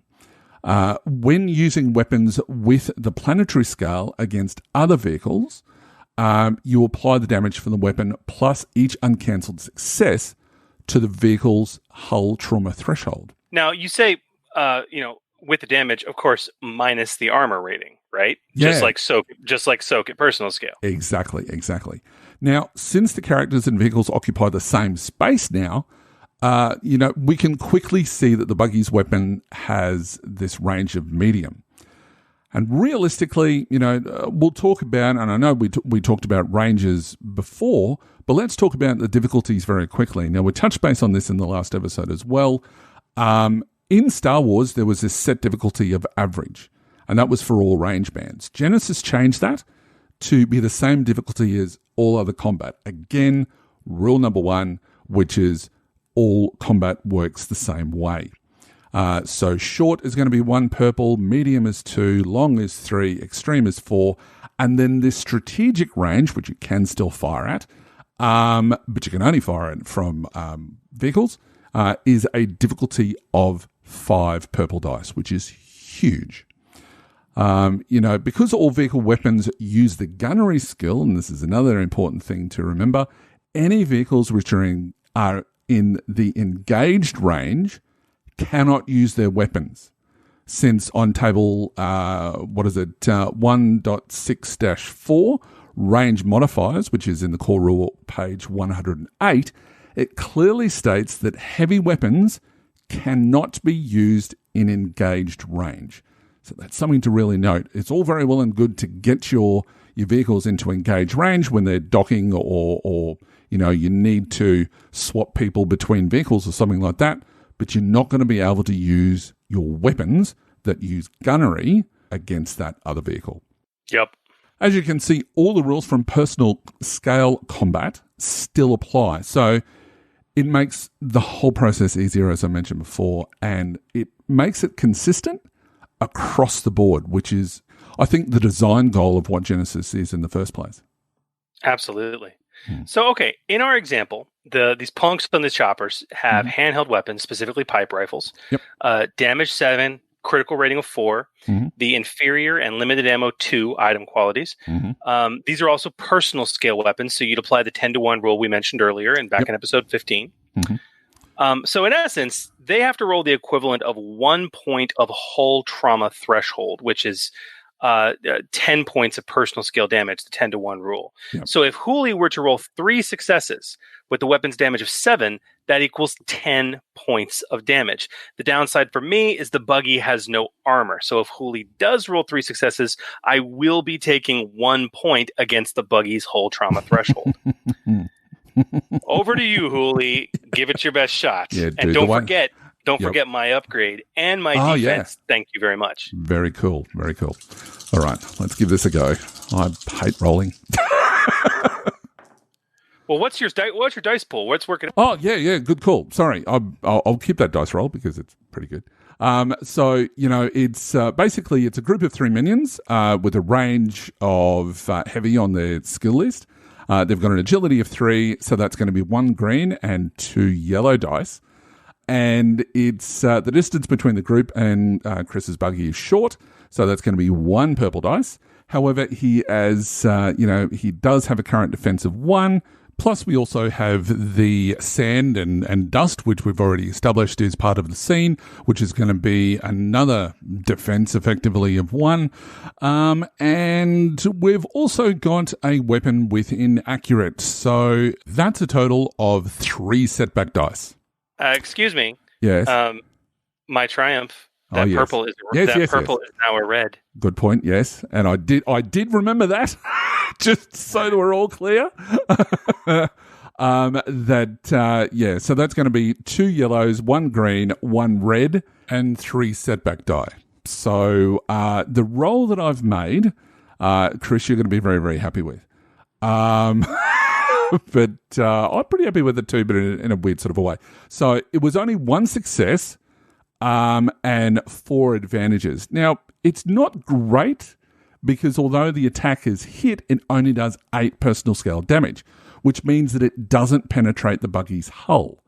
The challenge die was blank, by the way, so clearly maybe the dust is cleared. I'm not sure, but we'll get to that.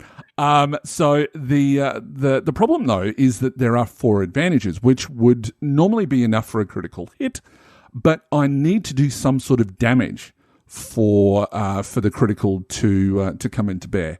And that's the same with personal scale combat as well, is that if you've hit, that's great, but you have to make sure that they get through the soak and they have to take at least 1 point of damage. The same applies to vehicles. If you don't get any damage through, you don't get to perform the crit, and so your advantages or triumph will need to be spent a little bit differently. So for this, I think I'm going to spend the 4 advantages to, whip up the dust around you and give your gunner 2 setback die instead. So where it looks like the dust isn't gone after all, I don't think. I hate sand. Of course, rough and it gets everywhere. Okay,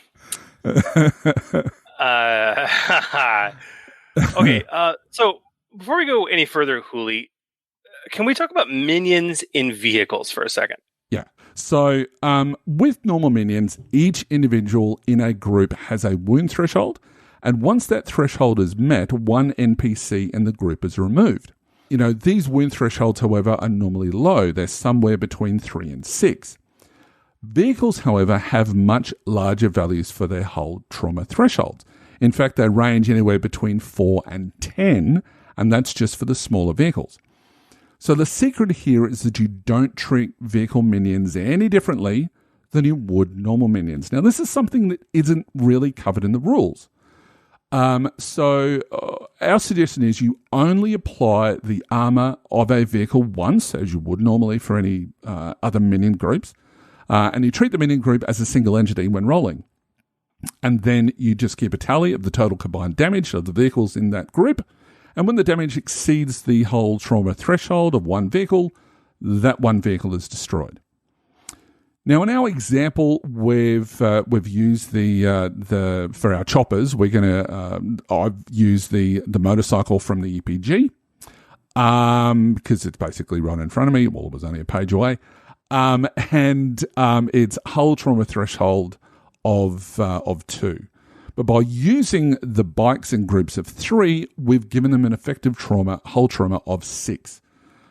Which still really isn't much, and they'll probably be taken out pretty quickly. But this might be the aim of the encounter, and I by design, just this is how I would do things. It's still hard to hit with 2 yellows and a green, but as they drop off, their abilities are going to their ability to hit is going to diminish fairly quickly. And that really kind of brings me to my 5th vehicle combat tip, which is vehicle combat tip number 5. Minion group vehicles should only exist in groups of between 2 and 3. Yeah. But what about criticals against minions? Do they work the same? Look, this is a good question, and it's one that comes up quite a lot. And as I said before, the rules on this, they're pretty, when it comes to vehicles anyway, they're pretty silent. But the way that I like to do it, and I think you've done it the same way from the games that I've played in your games, Chris, is that they're basically still minions. So keeping track of critical hits on minion groups, it's tedious because there can be a lot of them, and it's, let's face it, it's a little bit unrealistic. Because which vehicle do you apply it to? Do you apply it to all of them or one of them? So instead, I treat a critical hit against a vehicle minion group as an insta-kill, as you would normally for any sort of normal personal scale combat. So, very, very simple. And that kind of also brings me into my 6th vehicle combat tip, which is critical hits destroy one minion vehicle in a minion vehicle group. Very simple. Yes, and you're spot on. I've been doing this since Star Wars, and it works very well. Yeah. Okay, well, let's continue with the encounter. So you fired and you missed, which means that it's now a PC turn, which means it's my gunner's turn since my driver already went. Yeah. So now I am in short range to one of the minion groups, but long range to the other one, right? Yep, you are. Okay. Now, when you have multiple participants on the battlefield, it tends to get confusing for both players and GMs as they attempt to keep track of where everything is and how far things away are from each other, right? Right. But I'm guessing you have a solution. I do. And the rules are called zones. Now, this was an idea that was originally introduced to me by a friend of the podcast, Ghost of Man, on the FFG forums, who is also known as Drew Hamilton. He showed me how to run Starship Combat in the Star Wars RPG by Fantasy Flight Games using a very similar system to what we're going to talk about tonight. And at that time, he showed me over Roll20, and he showed me hexes and how ships can move between them to represent range bands. I then went out and made hexagonal grids from plyboard to help run my games and really visualize where things were on the battlefield. Now, independent to all of this, and years later, some 5 years later, I think it was, when I was with the Diceball podcast, GM Huz and Flano came to me with the idea of zones, which was based somewhat on the rules of Medivhius's Infinity RPG and their Star Trek RPG. Normally, like the two systems use 2d20, so it seems to be integrated in all of their 2d20 systems. Now, there's similar rules to zones, and other rules also existed out there, which were things like fate, and there were a few others as well. Also, the another one I can recommend, ICRPG, the Index Card RPG, which is a fantastic little download you can get from Drive Thru RPG. Yeah. Great little system, and it uses index cards to represent zones. And you use a banana. If zones are separated by the width of a banana, it's a full distance zone apart. There. Wow. Yeah. There you go. Yep. Interesting. That's cool. And, I got heavily involved with the testing and development and later posted those rules about zones onto the Dice Pool Podcast Facebook page. And they're still available if anybody wants to go looking for them. Since doing a little bit of research on this, there's also been other systems like Bill Tardif's and Christopher Ruthenbach, who have developed systems of their own using concentric circles, coming from the center of a vehicle. And it's a method that can be used really well on platforms such as Roll20. So basically, this is not an original idea by any stretch. And you can also see parts of that in the original Star Wars D20 as well. So there was a page in there that has these concentric circles with a ship in the middle of them. So it has existed for a while. And it's also really useful for those people, like myself, who have difficulty visualizing theatre of the mind combat. So now you know the history of zones. Now, the idea behind them is that zones can represent range bands. Now, I must admit that I was a little bit reluctant to do this on the podcast because it's very much a visual thing. Now, for those people that have problems visualizing this verbally, we will be making the abridged version of what we'll be talking about available in our show notes that you can download from our website. Excellent. Now, Chris, apart from being a great way to teach new players about how to play the combat side of Genesys, zones, in my opinion, are also a great way to see where everything is within a combat encounter and to help participants at a table visualize combat. So that they're using a more tactile and a visual medium, and it also means that you're not arguing about where certain things are. It's in black and white right in front of you. And as a bonus, it also works really well in Genesys. So, what are we talking about? Maps here? Well, yes and no. Is there a physical representation of an area of a combat encounter? Yes, there is. Is it an actual map? No, although you could place these zones over the top of an existing map, such as from Christopher West's Maps of Mastery, or any of the stuff that you can buy from Paizo, that you just lay over the top of that, or you can cut it out, and I'll explain more about that later. When it comes to combat or even doing stuff online, where we're doing it in a COVID world, where we're doing more of that sort of stuff online, that, the positioning of where characters are in an encounter is important, especially when you're working out the effectiveness of specific talents, where other characters need to be in a certain radius, different things like that. Or even when needing the distance the target is away to calculate the difficulty of a ranged weapon and moving from one place to the next. You want to be able to do it very, very quickly rather than having a 2-minute discussion as where was I last round.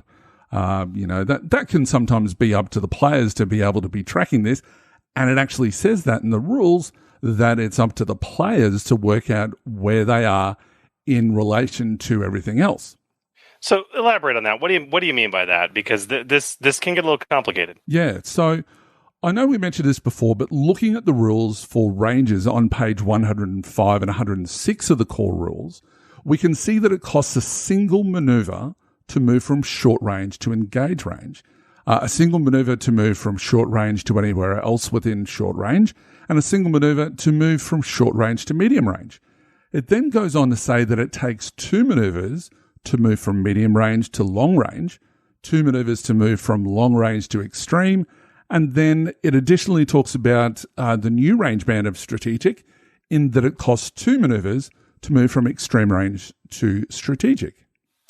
And this is kind of an unusual concept to wrap your brain around because ranges are abstract. But if I'm at long range from something, and I move one range band to medium range, I'm now not necessarily at medium range from it. I'm still potentially at long range unless I've taken a couple maneuvers, 2 additional maneuvers to bridge that gap. Okay, so I mean, this is why this system of zones can be helpful. But why is this so important? I mean, because this is a big hurdle. Yeah, absolutely. And Genesys and Star Wars systems have had this question of how many maneuvers it takes to go from one range band to the next. And it really monopolizes the time at the table, because then people are sort of like having to book dive and whatever else. And especially when you've got this thing called relative movement, which, we talked about it a little bit earlier. Right. And it's one of the more confusing parts with the system. Now, many people think that relative distances, when they start talking about this in Genesys, are measured from where a character currently is, not where they were at the start of their movement, basically. So, in fact, the idea of relative positioning can create confusion by itself. So, for example, according to the rules, if you take 2 maneuvers, and I think you just mentioned this very quickly, Chris, is that it takes 2 maneuvers in a round, you're still at medium range from your previous position. Right. When we look at a definition of what range is, according to the dictionary anyway that I looked up before the show, it's an area of variation between an upper and a lower limits on scale. Now, in this case, the scale is distance, and each variable is going to be the range bands. So, or it's going to be an area of space between the 2 points, when short range becomes medium range. So with that in mind, the rules state that it takes 1 maneuver to move from short range to medium range, and then another 2 maneuvers to move from medium range to long range. So that's a total of 3 maneuvers. Now, since the character only took 2 maneuvers, they are not in short range, they are not in long range because they haven't taken enough. In fact, they're 1 maneuver away, but instead they're still at medium range. On the outer edge of medium range, but they're still at medium range. So logically, medium range is 2 personal scale maneuvers in width and is a single maneuver in the equivalent of zone. I see. Now, this same logic then applies to long, extreme, strategic range, in that each of these zones, according to the rules, are a further 2 zones, although strategic is really anything beyond extreme. Okay, I think I get it. Now, just to confuse the matter a little, vehicles are going to be a little bit different again. But that's only because their movement is calculated in factors of range bands. It's not calculated in factors of maneuvers. As we've been saying all the way through this episode, Genesys creates the space for characters and vehicles to more easily occupy the same space. And so for the zone rules, we needed to make this work together seamlessly. Tell me more. All right, so zones are a very simple concept that most people have likely been using the entire time that they've been playing with the narrative dice system, especially if they used anything from miniatures to marks on a whiteboard or even just a piece of paper and a pen. For me, I use these plastic hex boards, which are around about 6 inches in width, and I'll put up some pictures of those on our Facebook page after the show. Now, you don't need to go to that extent, though. Instead, you could use cut-out foam board, or you can plot out a grid on a sheet of paper, or you can even use hexagonal-shaped playing cards from an online supplier. And if people are looking for that link, I'll send that to you as well, or put it up on in the show notes. So you can also use filing cards, as Chris mentioned before. There's an entire system dedicated around filing cards, or if you have a map, you can break down the area or different areas on the map with lines. And this is something that Star Trek Adventures RPG from Modiphius does in their rules. For this discussion, though, I'll be describing them as either hexes or zones, just so that we can keep the language consistent. Now, once you've obtained those, you lie them flat on your gaming table. Now, as I said, I'll use hexes because they basically interconnect. and they ensure that there's no questions at the table about diagonal movements, which you do with Pathfinder and any sort of thing that you use as a square grid. Right. Nor any questions about, what area connects to where. Okay, so with what you said before, zones represent the location of the encounter, and that one or more zones are going to equal a range band. Okay, depending obviously on what range band it is. Yep. We said one for short range based on the rules, another 2 zones for medium range, another 2 zones for long, and the last 2 zones for extreme.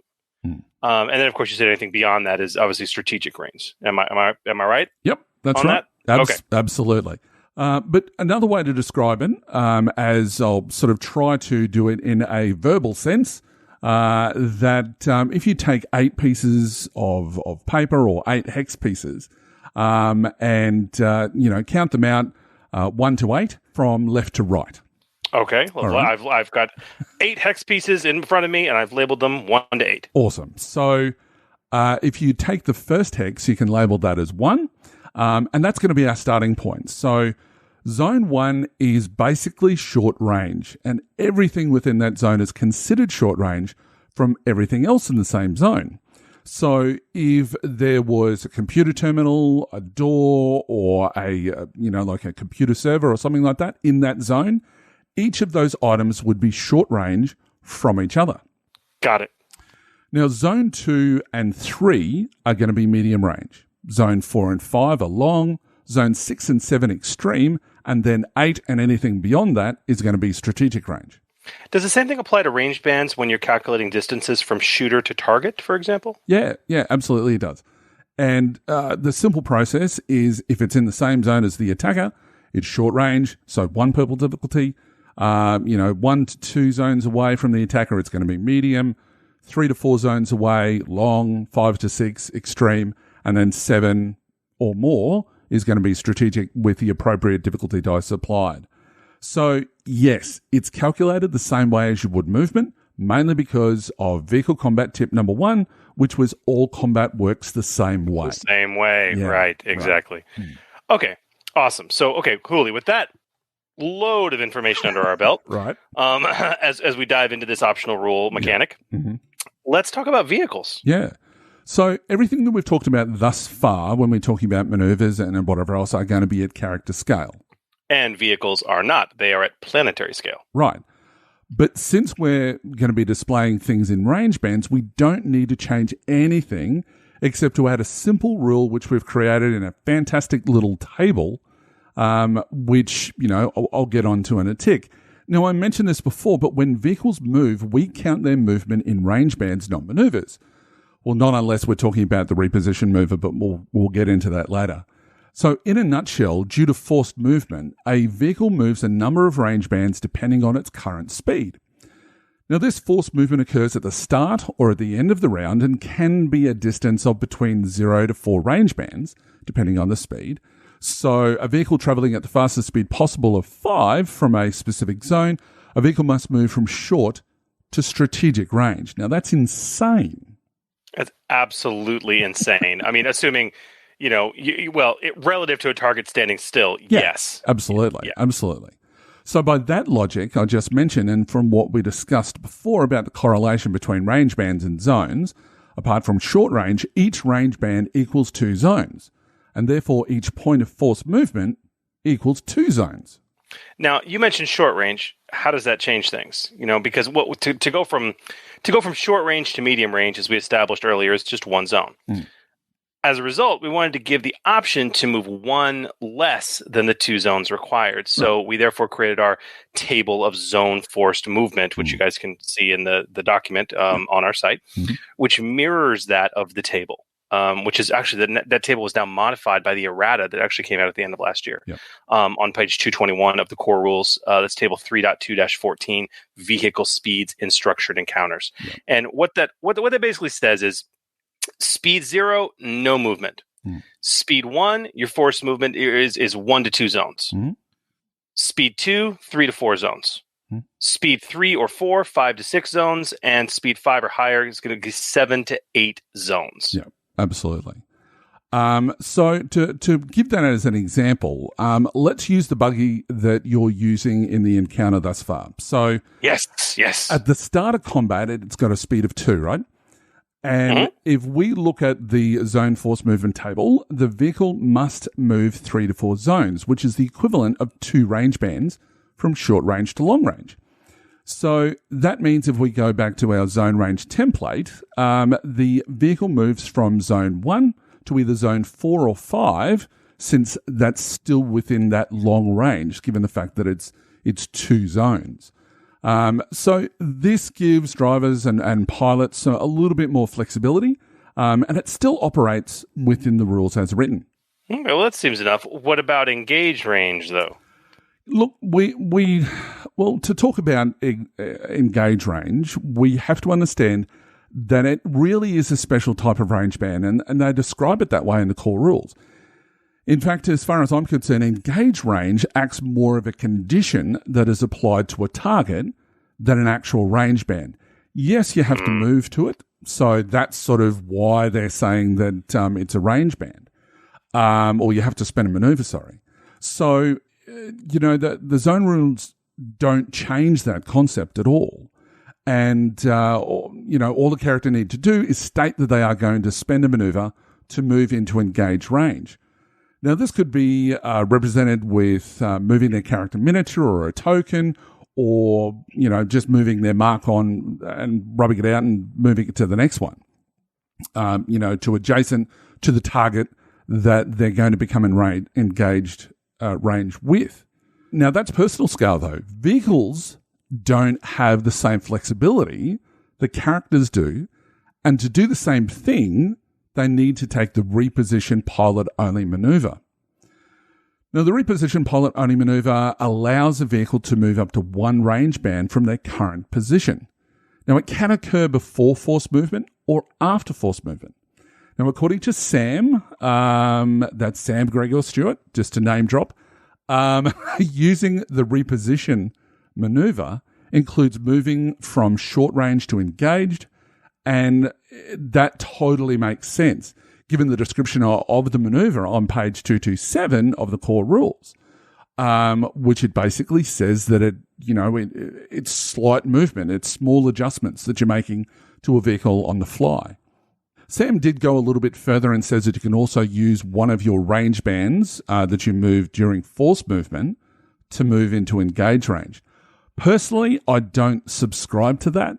And as far as the zone rules go, I don't allow that. So the only way to get into engaged range, and this isn't really all that important with vehicles unless you're going to be docking, or unless perhaps that you're using some sort of a mech. So whoever's out there going to be designing mech rules, that's something that you need to look at. Or if you're, Age of Myth and using triremes with rams on them. That is very true too. But in that sort of a case, you're going to have a collision. There's no two ways about that. Well, that's the point. Yeah, but you're kind of going against the grain here, Hooli. Yeah, it's not something I'm massively proud of, but to me, it just makes a lot more sense. And also, much like personal combat, where a character must use a maneuver to disengage from an enemy, a vehicle must use the reposition maneuver to leave engaged range, or disengage if you prefer, from a hostile enemy vessel. The interesting thing, though, is that if a vessel isn't hostile, in the same way that a character can leave from engage range from a hostile character without needing to spend a maneuver to disengage, so too can a vehicle do exactly the same thing. Keeping that parity, rule number 1. Exactly. So what happens with weapons, though? I mean, because I'm looking, the rules on page 108 of the core book, I'm looking at table 1.6-4, range modifiers. Yep. They basically say that if you're using a heavy ranged weapon, it's Star Wars stated specifically that it was a weapon using the gunnery skill, but here it's a heavy ranged weapon. Yep. That when you're doing this at engaged, you can't make combat checks. You cannot make combat checks. Yeah.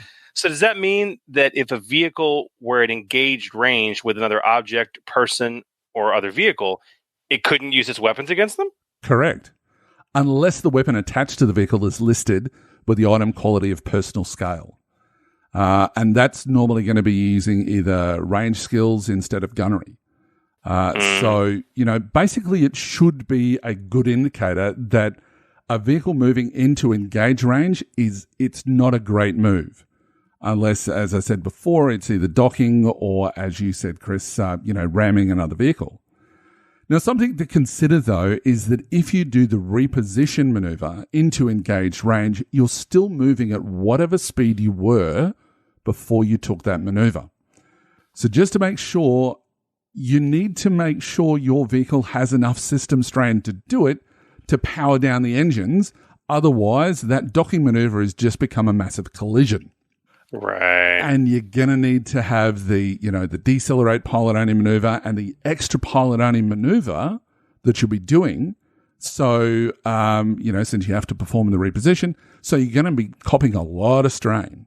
So, and in some circumstances, GMs could also ask for a check, especially at docking, as a dangerous driving check at best. So, there's that too. Well, and also, keep in mind, we're talking in an encounter. I would, as a GM, we would never enforce this kind of check or anything like that if you're in a narrative situation needing to dock, right? Exactly. But if you look at the likes of Mandalorian, spoilers in case anybody hasn't seen it, if where they had to jump out of hyperspace and very quickly take a certain maneuver to dock with the vessel that they were raiding, that would have been a dangerous driving maneuver.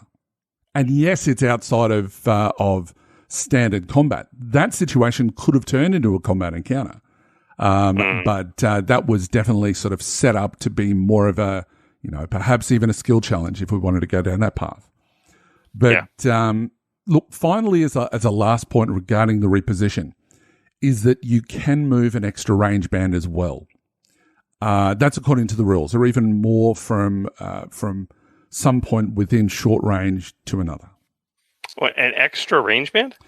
Technically, yes. Although for the zone rules, I adjusted it to mean that they can only move one additional zone instead of an entire range band. And the main reason being that moving an entire range band seemed too much. And moved away from the description of shift within the environment in small ways, as the reposition maneuver describes. Technically speaking, it does mean that you can get into another range band, but you're only going to be on the edge of that range band when it comes to looking at where your zone placement is.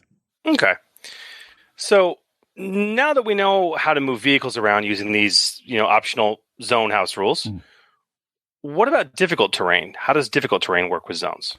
Look, it really depends on what sort of hazard or environmental effects that make the terrain difficult, in inverted commas. A zone with rocky terrain, for example, is going to be difficult for a wheeled vehicle, but not necessarily for a flying or a tracked vehicle. These latter types of vehicles have special rules which account for this, especially if we're looking at the EPG. The tank that has been put in there, it does have tracked, and that allows you to ignore difficult terrain. So otherwise, when a vehicle moves into a zone with a difficult terrain, they must make a dangerous driving check.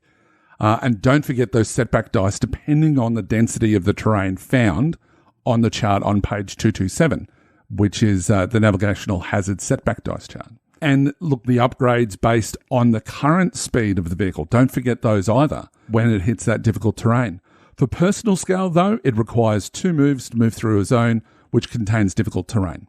Yeah, and that's a huge differentiator between personal and planetary scale, because again, planetary scale movement is in bands, in personal scale movement is in maneuvers. So it's kind of odd there. And when you've got that force movement, it's like, difficult terrain doesn't mean you're going to slow down. It just means that you've got to deal with difficult terrain. It's going to take checks in order to do that. Exactly.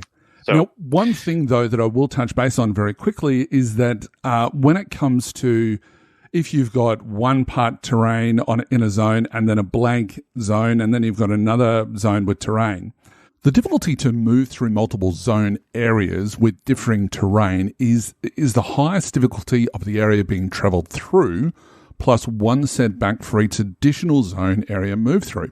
Now, that's not zones, that's zone areas. So if you've got an area with one sort of type of terrain and then it goes into another one with a different type of terrain, that's what we're talking about. So if, for example, you were in a buggy with a silhouette of 2 and a speed of 3, and you want to move through an area with rocky covered hills, and that would be worth 2 setback die, and then, rocket down the side of a cliff face for 3 setback die, your difficulty is going to be average with 1 purple die and 1 red die, and 4 setback die as you take the 3 from the hardest terrain and then add 1. And for those who were a little bit lost with that, don't forget the difficulty for dangerous driving is the silhouette of the vehicle, and then upgrade the difficulty depending on the speed of the vehicle from table 3.2-14, vehicle speeds in structured encounters. So that, and that you could continue that movement straight through. So then you would, rather than making one check and then another check and then another check, because you don't want to be making multiple checks for the same movement. That would just waste everyone's time. Very, very good. Okay, well, I am beyond excited to read that. I've played with zones at the table. I think it's a really, really cool system, but it is, as you say, Huli, very hard to explain in an auditory fashion. Yes. I was a bit reluctant to try. We took one hell of a tangent talking about it. So I'd like to get back into the action if we could. I think my gunner was about to fire. Yep, absolutely. Go for it. Okay, so 2 targets, 2 minion groups, 1 at short range, 1 at long range. I'm going to attack, obviously, the closest target, which is at short range, because the difficulty there is 1 purple. Mm-hmm. And I'll be firing the scrap shooter cannon, which is also inaccurate, giving me 1 setback. Now, from what your... God, What did you roll? 4 advantage before? Yep, 4 advantages. Yep, and that was 2 setback. Okay, for a total of 3. Yeah. So my gunner, she has 3 agility and 2 gunnery, and I think she's going to double aim, take some personal strain and double aim. I need some boost die to counteract those setback dice. So yeah, man, I'm looking at a green, 2 yellows, a purple, 3 black, and 2 blues. Sounds good. Roll them bones. Oh boy. Okay. Wow. Setbacks didn't do much for me at all. Okay, that is 1 uncanceled success and 4 advantage. Right. I think I know where this is going. A good chunk of that. Wow. 2 of the advantage came from the... No, God. 3 advantage came from the boosts. Yep. So the gunner got a very clear shot through the dust, and 2 of the setbacks were blank. Darn it. Okay. Nice. I know exactly what the advantage are going towards, but the damage is 1 plus the single success, giving a total of 2 hull trauma threshold damage. I believe, based on what you said earlier, that's enough to take out 1 of the minions? Yep. And then for advantage, I will spend 2 critical hit, which should take out another one, right? Yeah, pretty much. So basically what's going to happen in this scenario is that, the gunner fires off a volley into the dust, and the volley strikes true as you and she both hear a scream, followed by a dull orange glow within the dust cloud, and then it's a company explosion. Because you've got to make stuff blow up. So that group's now down to 1 member. So it was a group of 3. It's now down to 1. Thanks for that. So to finish off the round, we still have the 1 minion group left. So they'll move into short range, as the other ones did. And, with a better idea of your positioning now, they'll take a shot. Now, this time, they're going to get to aim to get another boost die. So it'll be 2 yellows, 1 green, 1 boost, 1 purple, and 1 setback. So let's give this a go. Holy crap! I love blanks. So that's going to be a blank on the difficulty and a blank on the setback. So what have I got? So sorry about that. Hashtag sorry, not sorry. 3 successes, one of which is a triumph, and 4 advantages. God, we're rolling advantages like a freaking... I know, right? So that means with 3 successes that I've managed to get to 10 damage, meaning 1 hull trauma that I'm going to cause. And, well, look, just because I can, the criticals, the advantage is going to be a critical, I think. But as far as, now, I could go and spend the triumph as well to give me a +10 on top of that. But I think I'm going to do it a little bit differently. Okay. So for first things first, so 1 point of hull trauma and a critical hit. So tell us about that. You scored a critical hit. What does that mean in vehicle combat? All right. So what that means is that you refer to the critical hit table on page 230 of the core rules. And for that, I roll a 1d100 or a percentile dice if you prefer. This is the same as critical injuries, but specifically for vehicles. Now, you roll this on the table and apply the results. It's as simple as that. If the vehicle has attained any previous criticals, that they get a +10 for each additional critical that occurs. Okay. So the other thing as well is that to note is that the effects that apply to the result of the critical injuries, such as the vicious quality, do not apply to critical hits the same way that they do for critical injuries. Okay? And the opposite is also true. Oh, all right. Interesting. Okay. All right. So let me get the percentile. Low. I hex you.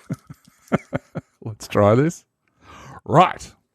That's pretty low. 33. That's shrapnel spray. Oh, ouch. I'm just looking at that. Both the pilot and gunner need to make hard resilience or vigilance checks, or they suffer 1 wound +1 for each uncancelled failed symbol. Now, that's something unusual. We don't actually see that very often when they start talking about failed symbols. That's nasty. This is not cool, man. Sorry. Okay, all right. Let me get some dice pulls. What about the triumph?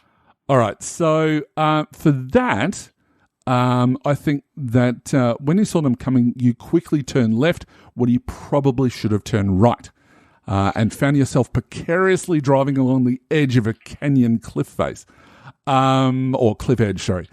So you'll be needing to take a dangerous driving action in the next turn. Love it. But first, the resilience or the vigilance check. So let's say your character and the gunner have, 1 in both? Sound good to you? Yeah, that works. Okay, all right. So. And what are we saying? 2s in Brawn and Will, I think? Yep. So it's going to be 1 green and 1 yellow? 1 green, 1 yellow, and you said that was a 3 purple difficulty? That's correct. You dink. All right. All right. Let's start from my character, the driver. That's a total wash with a mix of advantage and threat washing out. Cool. So it's a failure, but that's 1 wound for me. Yep. And for my gunner,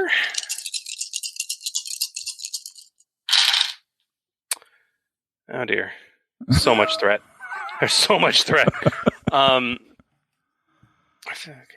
Okay. She succeeded. Nice. 2 successes and 5 threat. Really? Jeez.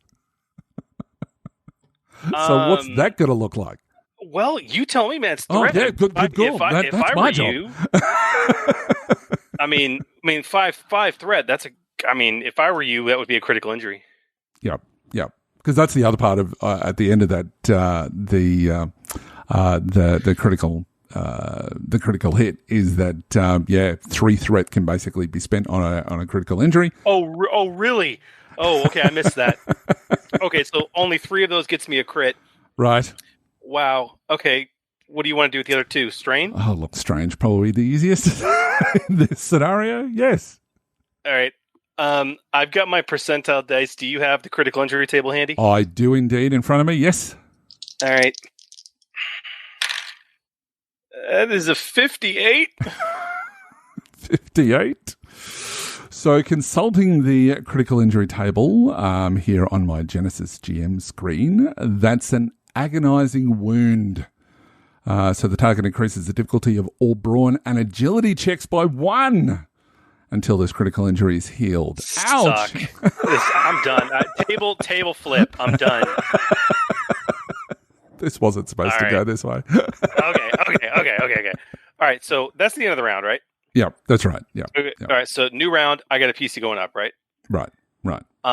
Now, as part of my turn, my character does need to take a dangerous driving action, right? Mm-hmm. Yep. And the gunner is increasing the difficulty of her checks to hit once. Yep.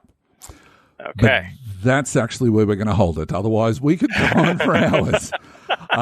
Look, we still have a lot to discuss in our series on vehicles and vehicle combat, and we'll use this example to continue our discussion later on. I can't wait. So, look, we'll be also discussing large ship combat, and yes, I know this episode was supposed to be dedicated to that, but we felt that we really needed to look at how vehicle combat worked first, so you could get a feel for the system. We still need to discuss collisions, forced collisions, in other words, ramming attacks, which is something that came in with the EPG, conducting boarding actions, of course, vehicle design and modification, chases, and how to best represent vehicle encounters in your Foundry product. So much to look forward to. It's not funny. That's right. In the meantime, if you guys have questions about what we've discussed, please post it up on our Facebook page and we will get to answering that for you. Yeah. So before we leave this topic, should we quickly summarize our vehicle combat tips? Yep. The vehicle combat tip number 1 is personal and vehicle combat all work the same way. Vehicle combat tip number 2. Start vehicle combat at a speed of 2 or less, depending, of course, on the max speed of the vehicle. Yep. And vehicle combat tip number 3, start vehicle combat at extreme or strategic range unless you're in a chase, which you should start at medium or long range. Vehicle combat tip number 4, have stuff get in the way. Vehicle tip number 5 is minion group vehicles should only exist in groups of between 2 to 3 minions. And our last vehicle combat tip, number 6, critical hits should destroy 1 minion vehicle in a minion vehicle group. Yeah. Very excited to continue this discussion. Indeed. But Holy, I unfortunately have somewhere I've got to be. Mm-hmm. So I'm going to take my leave, but I'll be back in a bit. Oh, really? Okay. Well, I think I'll probably need another co-host then. Maybe I'll get Sam Gregor Stewart to come onto the show and join me as we interview a special guest about their fun and unique setting, which should be familiar to you all. And it's available on the Foundry right now. How about it, Sam? Hey, that sounds great to me. Hey, Sam, welcome back to the show. Thanks for having me on, man. I look forward to being in the host chair this time. It's going to be interesting. It's an absolute pleasure to have you, as always. So now that I've got my 2 hosts again, I think it's time for Breaking the Mould. Breaking the Mould. The Genesys Foundry is an exciting community of fan-created content for Genesys, new settings, new rules options, adventure and campaign modules, and much, much more. But some creators go above and beyond, subverting our expectations and breaking the mold with their work. The show's Breaking the Mold segment is dedicated to showcasing an exciting offering available right now in the Genesys Foundry, as we separate the pure alloy from the slag and point you to the best content out there. That's so weird to have somebody else saying that. Now, tonight's guest is a strange one, and a voice that haunts my dream-addled nightmares of podcast horror. He's not only the co-host of both The Forge and the Order 66 podcast, but is the creator of one of the more unique settings for Genesys available on the Foundry right now, and that's Familiar. And who would this author be? That's right, it's our very own GM Chris. Chris, welcome back to the show. Oh, thanks. It's good to be back. Welcome on our show, Chris. I'm thrilled. I'm thrilled. And if you want to take this gig over from me, go ahead. I'll guest whenever you want. Oh, man. What have I gotten myself into? Our plan worked. But anyway, so Chris, people have been listening to you now across 3 different podcasts, including the Order 66 podcast under the Star Wars Saga Edition, then under FFG Star Wars RPG, and now you're on the Forge as well. And that's across 12 years of podcasting. And I worked it out that that's a total of 325 episodes, most of which are anywhere between 2 and 3 hours. That's a lot of podcasting, dude. And that's not including guest spots that you've had on other podcasts. So perhaps you'd like to tell us a little about something that we don't already know. Good luck with that. About your gaming career, and why you clearly love podcasting. Oh, man. Okay. Well, I love podcasting because I'm mildly narcissistic and love to hear myself talk. Right. I listen to the podcast, under the covers with my headphones on, and a bottle of Jergens. Just kidding. No, in truth, I love podcasting. I love talking about games. That's really where it comes from. I didn't even know what a podcast was 12 years ago. That's not really true. I understood it, but I didn't really listen to any podcasts 12 years ago. And it was actually GM Dave, my good friend and godfather to my child, who said, he was into podcasting and said, we were gamers. He's like, we should do a gaming podcast. And, we picked a system we loved, and we happened to catch the crest of the wave at the right time. And the rest is history. But yeah, I've been a gamer since, junior high school, man. My first ever gaming exposure to gaming was actually in Boy Scouts, believe it or not. Wow. I had just become a Boy Scout. It was my first ever Boy Scout camping trip. I was a Cub Scout, and I had become a Boy Scout. And we were driving to this campsite, and I was in a van with like 8 other guys that I didn't know. And I was, a big nerd and very sheepish. And I literally sat in the back of the van reading this dog-eared copy of The Hobbit that I'd read. That was like my 7th or 8th time reading The Hobbit. And I was how it was, and I'm trying to hide the cover, so nobody knows what I'm reading. Yeah. And this older, and I must have been like 12, and this older kid, he must have been like 14, maybe 15. He looks over at me and he goes, "Hey, what are you reading?" And like, I had this moment, I can still remember, when you're a child and you have these strong memories, these moments of shame and derision that wash over you, and this sticks with you. Yep. Oh, yes. And I prepared myself, mentally to get shoved into a locker, basically. And I showed him, and the look on his face just wasn't what I was expecting. And he looked at me, he goes, "Cool." And that night, he and 5 other guys dragged me into this tent, and they taught me how to play 2nd edition Advanced Dungeons and Dragons. Wow. And we played all night until 4 a.m.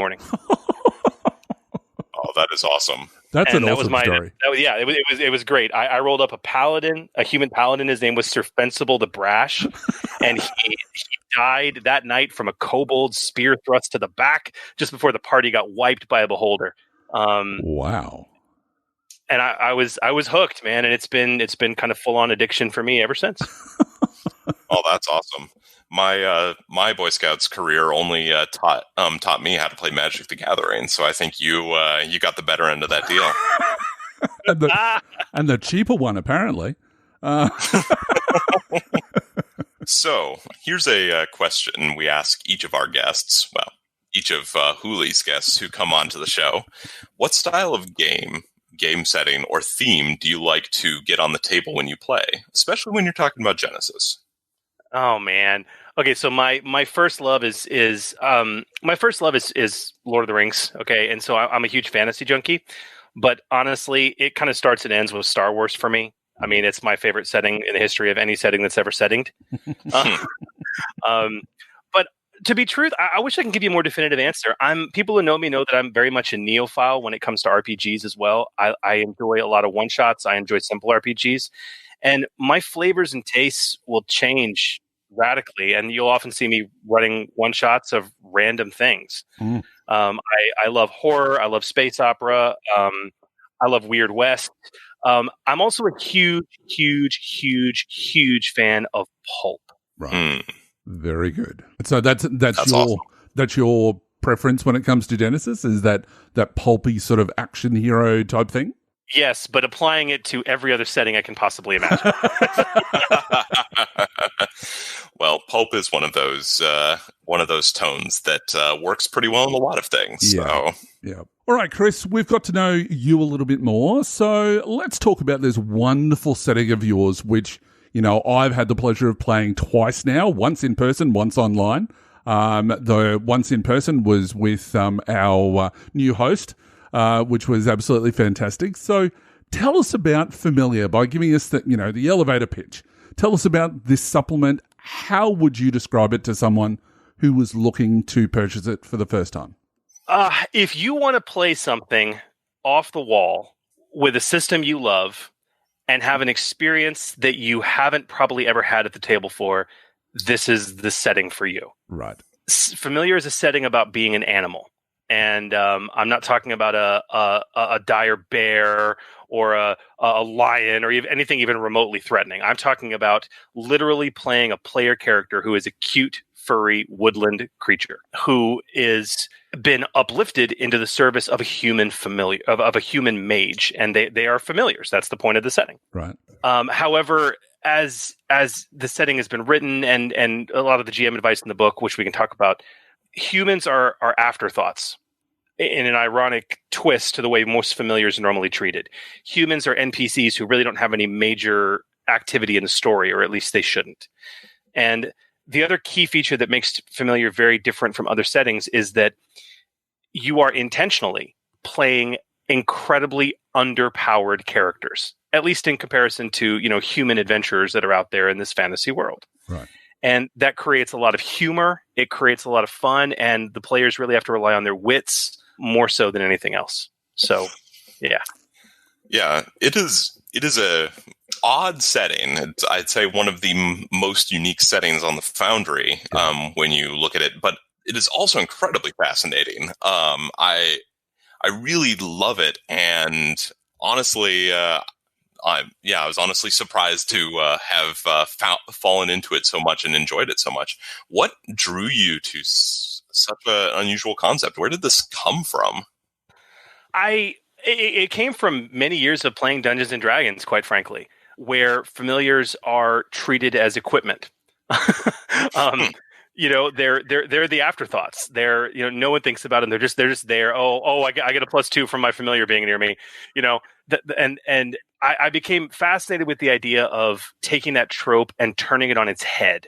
And what if, and this is why I love Star Wars so much too. What if the little guy is the one where the strength lies, right?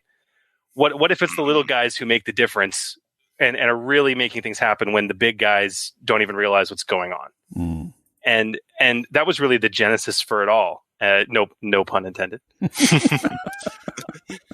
And just a quick side question: how well do you feel now that you've had a chance to get this on the table? How well do you feel players respond to the idea of playing very underpowered characters compared to most Genesys fare? So I've had the chance to get this on the table, both physically and virtually, a lot. And there's two different types of players. There's players that they don't care because they get to play an animal. And they just squee, and that's enough for them. They don't even care. The other player type, I tend to get some raised eyebrows, and they're like, "Really?" They look at their character sheets, and they're like, "I've got 2 dice in all my pools. Are you kidding me?" Or wait, 3 of my pools have 3 dice in them. And you tend to get the kind of eyebrow raise, but after you get really halfway through a single encounter. And if you're GMing it properly using the advice in the setting as well, then that all seems to melt away. And those players that may have had their raised eyebrows to begin with tend to start to realize the fun of being able to rely on their player creativity to solve these problems instead of necessarily what their characters can or can't do. Right. Very good. Role playing, not role playing, huh? Yeah, oddly enough. Now, Chris, this setting is roughly about 50 pages long, and it includes all we'd come to expect from a setting. It's got some new species and archetypes. It's got careers, talents. It's got gear and adversaries and a whole heap of other stuff. But additionally, it provides a GM focus section on actually running the setting, which I think it really needs. What can you tell us about the development of Familiar and how you've sort of decided on what parts you wanted where in the book itself? Sure. Well, honestly, it started to begin with the archetypes. That's really where I started everything, because when you're talking about this kind of concept, you have to make sure those archetypes, those species, more than anything else, really drive what you're talking about. They have to drive the point home in terms of their capabilities or incapabilities, their available XP, everything else. That's what really sets the tone. I think I spent, of the development of it, I probably spent 30 to 40% of the total development time refining, re-refining, and re-refining the archetypes. Wow. That was really where the bulk went. After that, things came pretty easily. Equipment is there, but it's kind of sparse. But that's by design, because we're talking about animals. Adversaries was a lot of fun. I love creating adversaries. And one of the interesting development challenges I had to do with this, I made a decision, and I kind of regret it, but I kind of don't. I wanted to keep this very generic. So it's a very strong setting, and it's got a lot of very setting-specific mechanics and talents and rules and things like that. But if you look at something like Starcana with its 200 pages, okay, right. Yep. 2/3 of that, 3/4 is devoted to world building. I didn't do that because I wanted to create something that, with the original theme I had in mind, I was like, it doesn't matter what kind of fantasy setting they're playing. If they're playing Terranoth, this works. If they're playing, Forgotten Realms, this works. If they're playing, Dragonlance, this works. If they're playing Homebrew, the idea being that it's designed to slide into any existing fantasy world. Right. And as a result, it made it a slightly smaller product. But as a result, it has a reduced price point as well compared to some other settings. Yeah. So good choices there. Yeah, absolutely. I feel like that focuses very well on the core concept. And I appreciate products that stay focused and know what they're trying to deliver. Yeah. Now, having said that, I am planning some enhancements to this. The first set of adventures I've built out have built out a pretty strong sort of micro world of the city, capital T, capital C, okay, right. which is how familiars think of it. And that will be fleshed out in a forthcoming micro supplement. So, nice. Well, that seems reasonable. That's awesome. One more thing about Familiar. Can you maybe give us a glimpse of something really exciting or unique that's going to send us all to the Foundry to buy the product if we haven't already? Sure. So one of the interesting things that I really put a lot of it was a lot of play. This is kind of weird. I did a ton of play testing, and then I wrote the Game Master section. Right.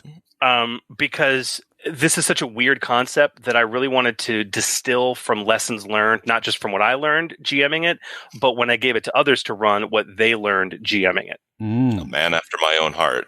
And so you find some. So honestly, it's just about 5 pages or so that is really on the Game Master section, but there's critical stuff in there. Some of the big things are, almost a full page devoted to setting buy-in and the party dynamic. Because this is such a ridiculously unusual concept, you have to get some pretty staunch buy-in from your players at session 0, and you have to set those expectations appropriately. Yeah. So there's a lot of discussion around that. Talking about how you can craft a meaningful story in this type of setting when you have characters that are animals and they're not the traditional quote-unquote heroes, right? The other thing I absolutely love was that I designed 2 new mechanical rule sets, I guess, that are unique to this setting for GMs to use. The first is a new environmental effect called Human Designed, which is there to apply to familiars because they're intelligent enough to interact with the world the way a human does, but they don't have thumbs.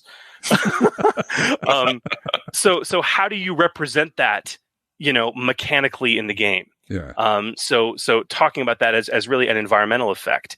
The other big thing that I put in was the concept, and I actually have to give Hooli and also from way back in the day from the Dice Book podcast, GM Caitlin, also were the 2 people who really pushed this forward for me to do. The concept of animal instinct. This is another unique new rule set that's unique to this setting. The idea is that the familiars are familiars. They have human intellects, even if they have animal bodies, but they still have animal instincts. Okay. And this is basically, it's very similar to the fear rules in a certain way, but it takes a whole new avenue. It allows you to present situations environmentally that they need to make discipline checks or animal instinct checks to overcome. And I was even able to create talents for the players to take that can make those checks easier, where they have to fight their animal instincts to do something animalistic when the situation calls for it. Whether that be I'm playing a dog familiar and some human is walking by with a cart full of smoked meats and I've got a very important message I've got to deliver for my master, but oh my gosh, there's smoked meats. Okay. As one example, small animals are typically terrified by things like thunderstorms. Okay. So how do you put that in? So that was a lot of fun. And I've got a nice set of tables that talk about animal instinct guidelines and how hard and how easy these checks would be and when you should use them and when you shouldn't. With easy being something that's like momentarily distracting or tempting, hard being like a thunderstorm, a truly frightening environment. Daunting has several, 4 purple has several, like an active battlefield or, overt violent aggression, like you're being attacked by a predator animal or something. And there's only one thing listed for a 5 purple animal instinct check, the hardest you can make, the most difficult thing a familiar would ever have to deal with, and that is being scolded or reprimanded by your master. I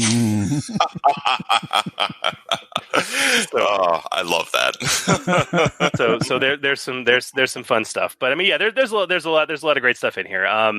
The archetypes are great. You can play a cat, a dog, a fox, a hare, a rabbit, an owl, a raven, a rat, a snake, a spider, or a toad are the ones in the core supplement. Yeah. Hooli, I still remember your New Yorker rat.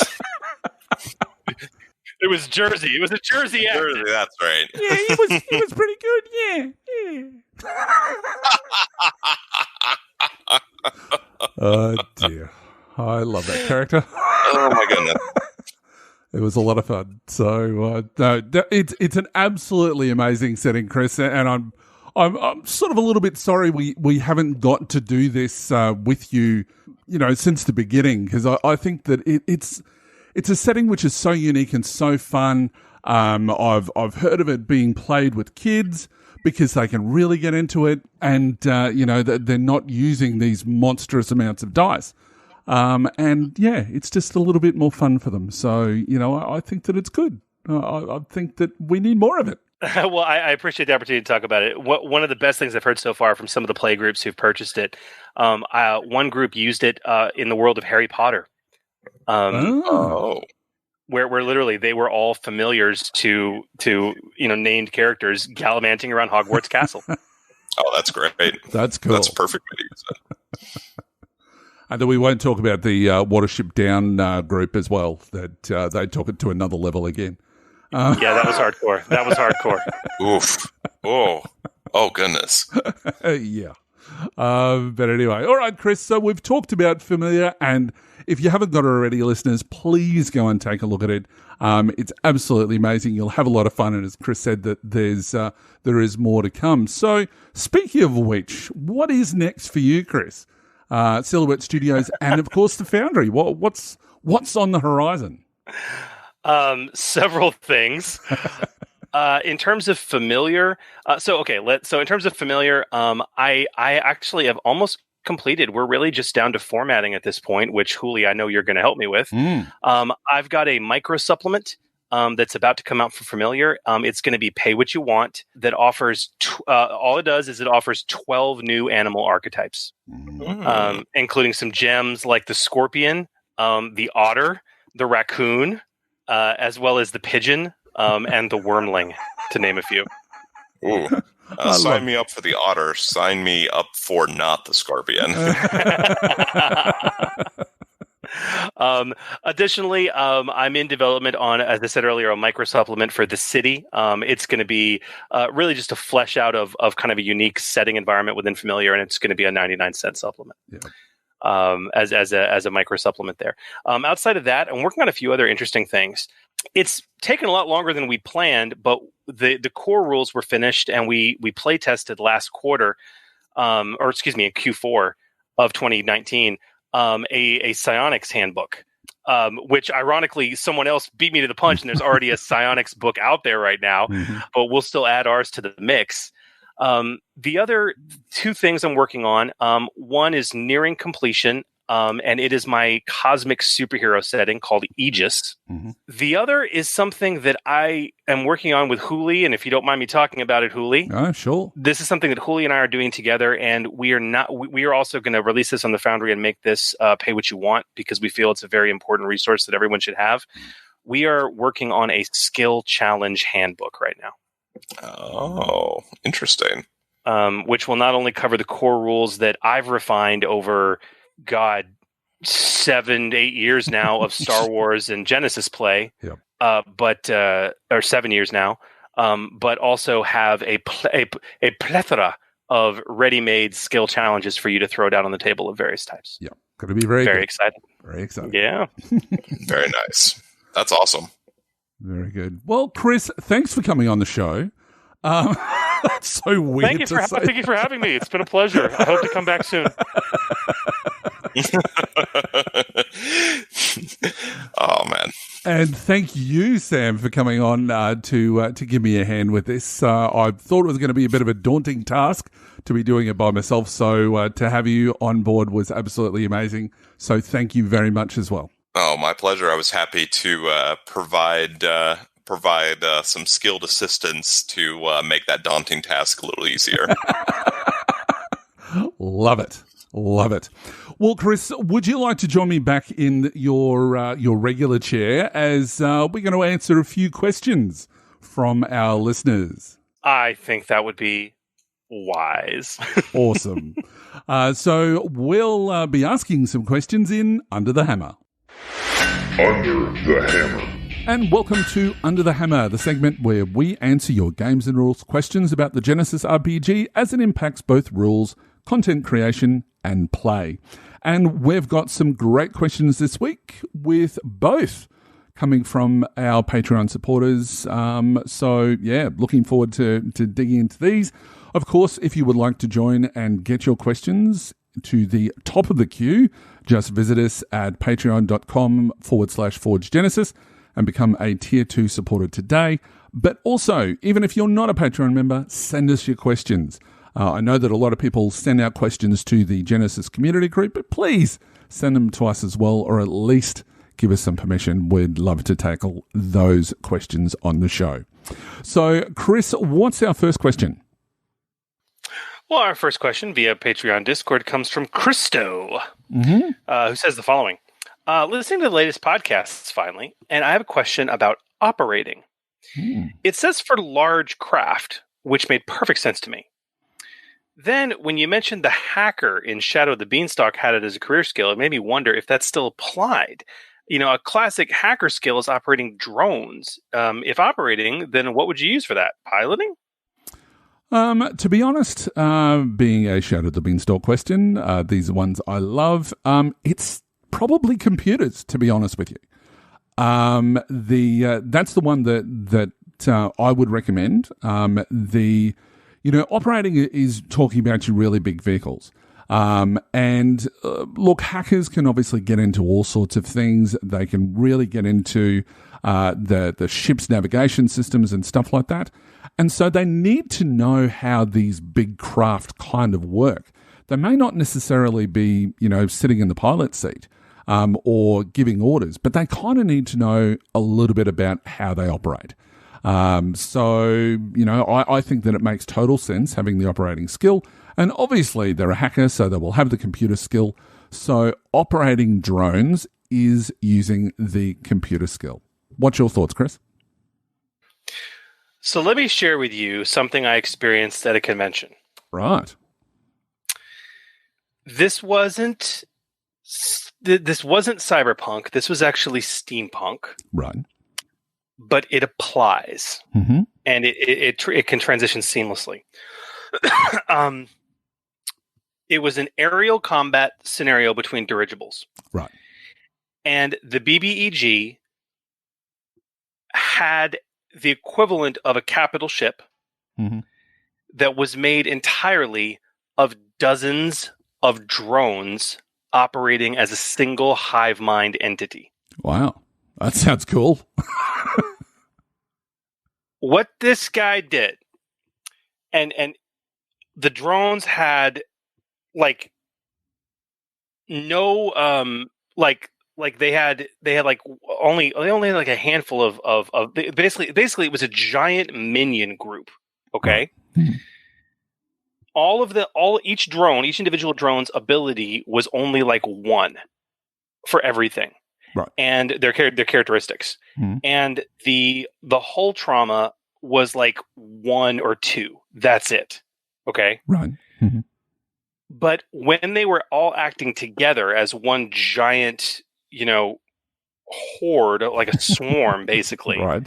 You can do the math for those skills. You're when you've got 10 drones operating. Yep. You still had a pool of it was like what's 4 yellows and a green, I think. Yeah. Yeah. And then as they would get picked off, it would get less and less and less and less. Right. That was a really, really, really cool encounter with a really cool concept for a threat. And because it was done as a minion group, it also decreased in its viability as it went. But honestly, he used operating for that because it was, in essence, a giant mass vehicle. Where he literally has to, the controller had to be keeping track of 13 things at once, right? Yeah. So I thought that was very intriguing in a setting without computers in it. Yeah. Having said that, I wanted to relate that, but I totally agree with you. Computers would be the skill I would use for drones. And if it's an individual drone, I mean, even then, if it's like handled through a VR rig or something, that would be piloting. Well, here's an interesting point. Now that you've said that, I'm a little bit on the other side. Just to change my mind halfway through. Look, obviously, when you're talking about the operating skill, you're talking about operating a vehicle with lots and lots of crew, right? Mm-hmm. So if you've got lots and lots of drones that you've created, going by what you're saying, that could be classified as crew. I honestly think there's an argument there for using operating in that sense. It's circumstantial, but the thing is, you need to have a lot of drones for that to be viable. Yeah, okay? True. Absolutely. A lot of them. That's why I say if it's a single drone, I wouldn't do that. But if you're talking about a swarm, heck yeah. Yeah. That's interesting. I had not thought of that.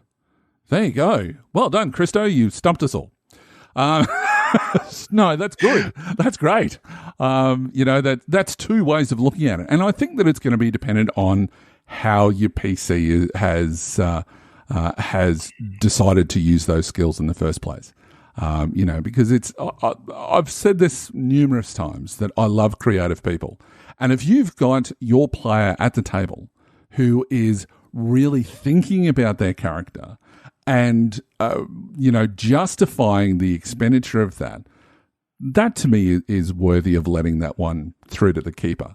Because I think that is, that's really interesting. So, hopefully, Christo, that answers that question. That's really cool. I like it. So for our second question, it comes from Captain Smithy. Smithy? Whatever. It's got no H in it. It's Captain Smitty. And he asks, also via our Patreon Discord, he says, here's a question that just came up and it turned my world upside down. Oh, I love these questions.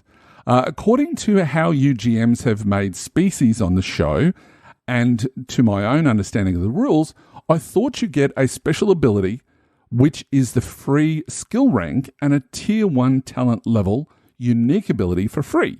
However, it was mentioned to me that you only get the special ability, which is the skill rank, for free. The core rulebook on page 192 says this, and it says in the very last sentence, under basic species profile, after listing all of the options, it says, your starting experience is set to 100 XP. Finally, your special ability is 1 rank in 1 skill. There doesn't seem to be anything in that chapter specifically which says you get a free unique ability as well as a free skill. Is this a misunderstanding, or have I been doing it wrong and giving my species extra abilities that shouldn't have been for free? Wow, totally, Smitty. And thank you for asking. And so, to rephrase Smitty's question, you know, when you've got that 100 starting XP and you get a free skill rank as a special ability, as the advice we've provided on this podcast, we also say you should have a free unique ability that's worth about 5 XP, you know, a tier 1 talent, in terms of its complexity. The text is, as you say it, for that section, so it can be a bit confusing. But elsewhere, when you get into the other sections and you start looking at the other areas, they also infer that they have a unique ability. So it can be a bit confusing. Honestly, rather than going through and trying to finagle the individual words and that are there in a couple of very convoluted pages and many paragraphs within, the easiest way, Smitty, to infer how it works is to use the rules they give us to reverse engineer the custom species that are already in the core rulebook that obviously used those very rules to create them. Doing so clearly shows that a free, unique ability of that, again, 5 XP tier 1 talent level is a part of the custom species loadout standard. So, for example, we'll take the dwarf species, which is found on page 142 of the core rulebook. 90 starting XP. Now, if we pretend to build out the species ourselves, we start with 100 XP. Now, dwarves have 1 3, 4 2s, and 1 1 in their characteristics. So that's standard loadout. There's no XP adjustment needed there. Their wound threshold is 1 higher than normal, but not 2 higher than normal. So per the advice there's no XP adjustment there either. They have a free rank in resilience as their special ability with no XP adjustment. So at this point, we're still at 100 starting XP. But now notice that dwarves have 2 unique abilities, both of them, in my opinion, at the level of a tier 1 5 XP talent. 10 XP talent. If they both cost 10 XP each, that would bring the dwarf down to 80 starting XP. But the dwarf has 90, telling us that one of those unique abilities is free. All right? To continue that, the aristocrat, page 36, is in the same boat. A 3, 4 2s, and a 1 characteristic loadout. 10s and wound and strain threshold. 1 starting skill of cool. A unique ability of forceful personality. And starting XP of 100. If forceful personality cost anything, the starting XP for the aristocrat would not be 100, but it is. Even the generic human has a free unique ability with ready for anything. That's their unique ability, and they retained 110 starting XP. And humans are even called out as a part of the build example on page 192. Yep. Okay. But it can get sticky. It's often really hard to reverse engineer. Is it ability worth 10? Is it worth 5? Is it, especially in those cases where you've got weird wound threshold and strain threshold adjustments or unique abilities that are, quite frankly, more or less powerful than that tier 1 talent. Yep. The laborer and the intellectual are examples of this, where based on their wound threshold, strain threshold adjustments, they should have +5 more or +5 less XP. If you're going by the advice on page 192. The point I'm trying to make is it's a bit fluid. And despite how clear or not clear it is, can still be very conflicting. But in our experience, our research, our playtesting, and our reverse engineering of existing archetypes to understand the rules, it appears, and we recommend as a best practice, that you do indeed get one free unique ability of tier 1 talent strength. Having said that, if you find that too powerful in your games, then adjust. The Genesys police are not going to take your dice away. I promise. I promise.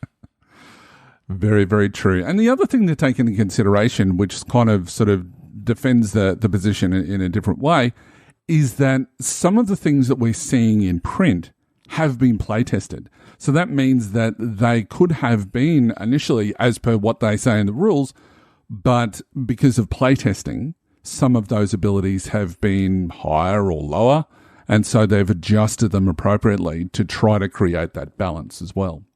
Which just re-emphasizes the point that playtesting is so important in these sort of scenarios, that you can come up with a great idea for an ability for an NPC or an ability for a species, and it just goes horribly wrong because, nothing survives contact with the players. It's something to consider there as well. But yeah, I don't think I can add anything else other than that, Chris, to that brilliantly, brought forward. I think that's great. That's some great advice.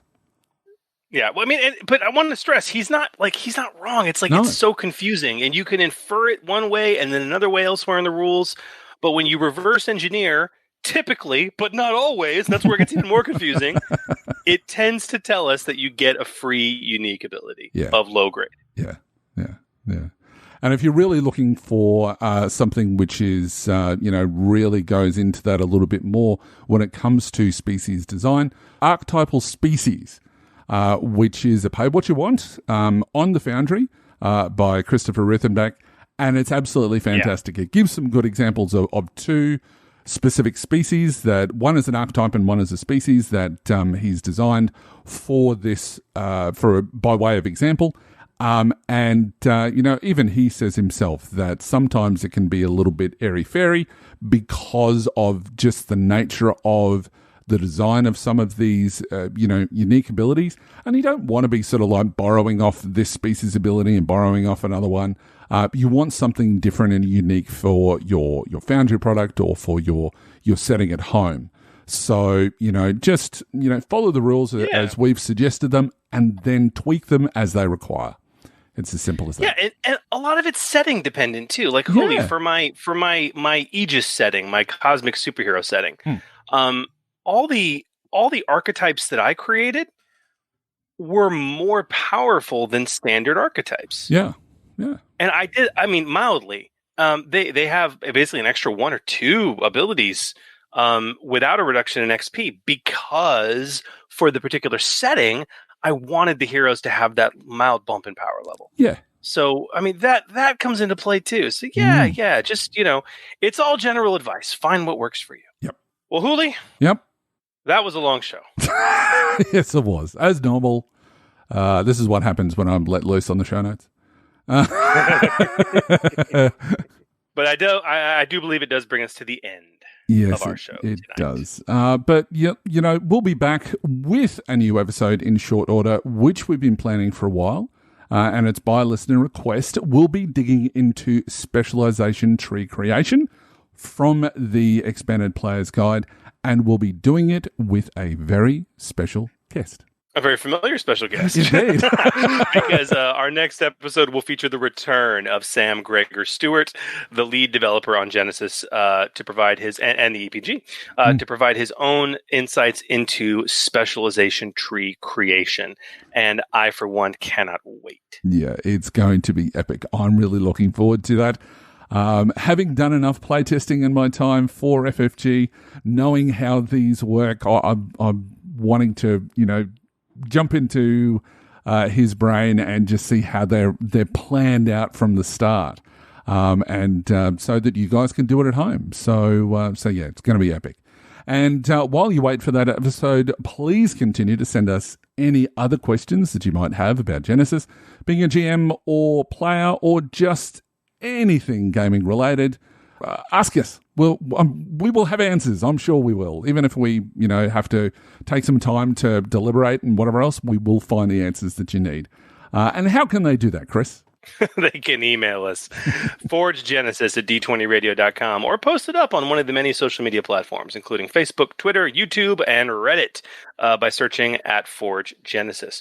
And as usual, we have some phenomenal conversations on the D20 Radio Discord server, and of course, truly dedicated conversations with our Patreons on our very own podcast Discord server. And we would love to hear from you all. So don't forget that you can also join the ever larger discussion in the D20 Radio Facebook group, where we nerds congregate to cross-pollinate. And don't forget to give us a like or a follow us as well on any of our social media sites. You can also drop us a review on those sites or on your favorite podcatcher, including iTunes and Spotify. And of course, as we said before, visit us on our website, forgegenesis.com. Well, that's a wrap for us.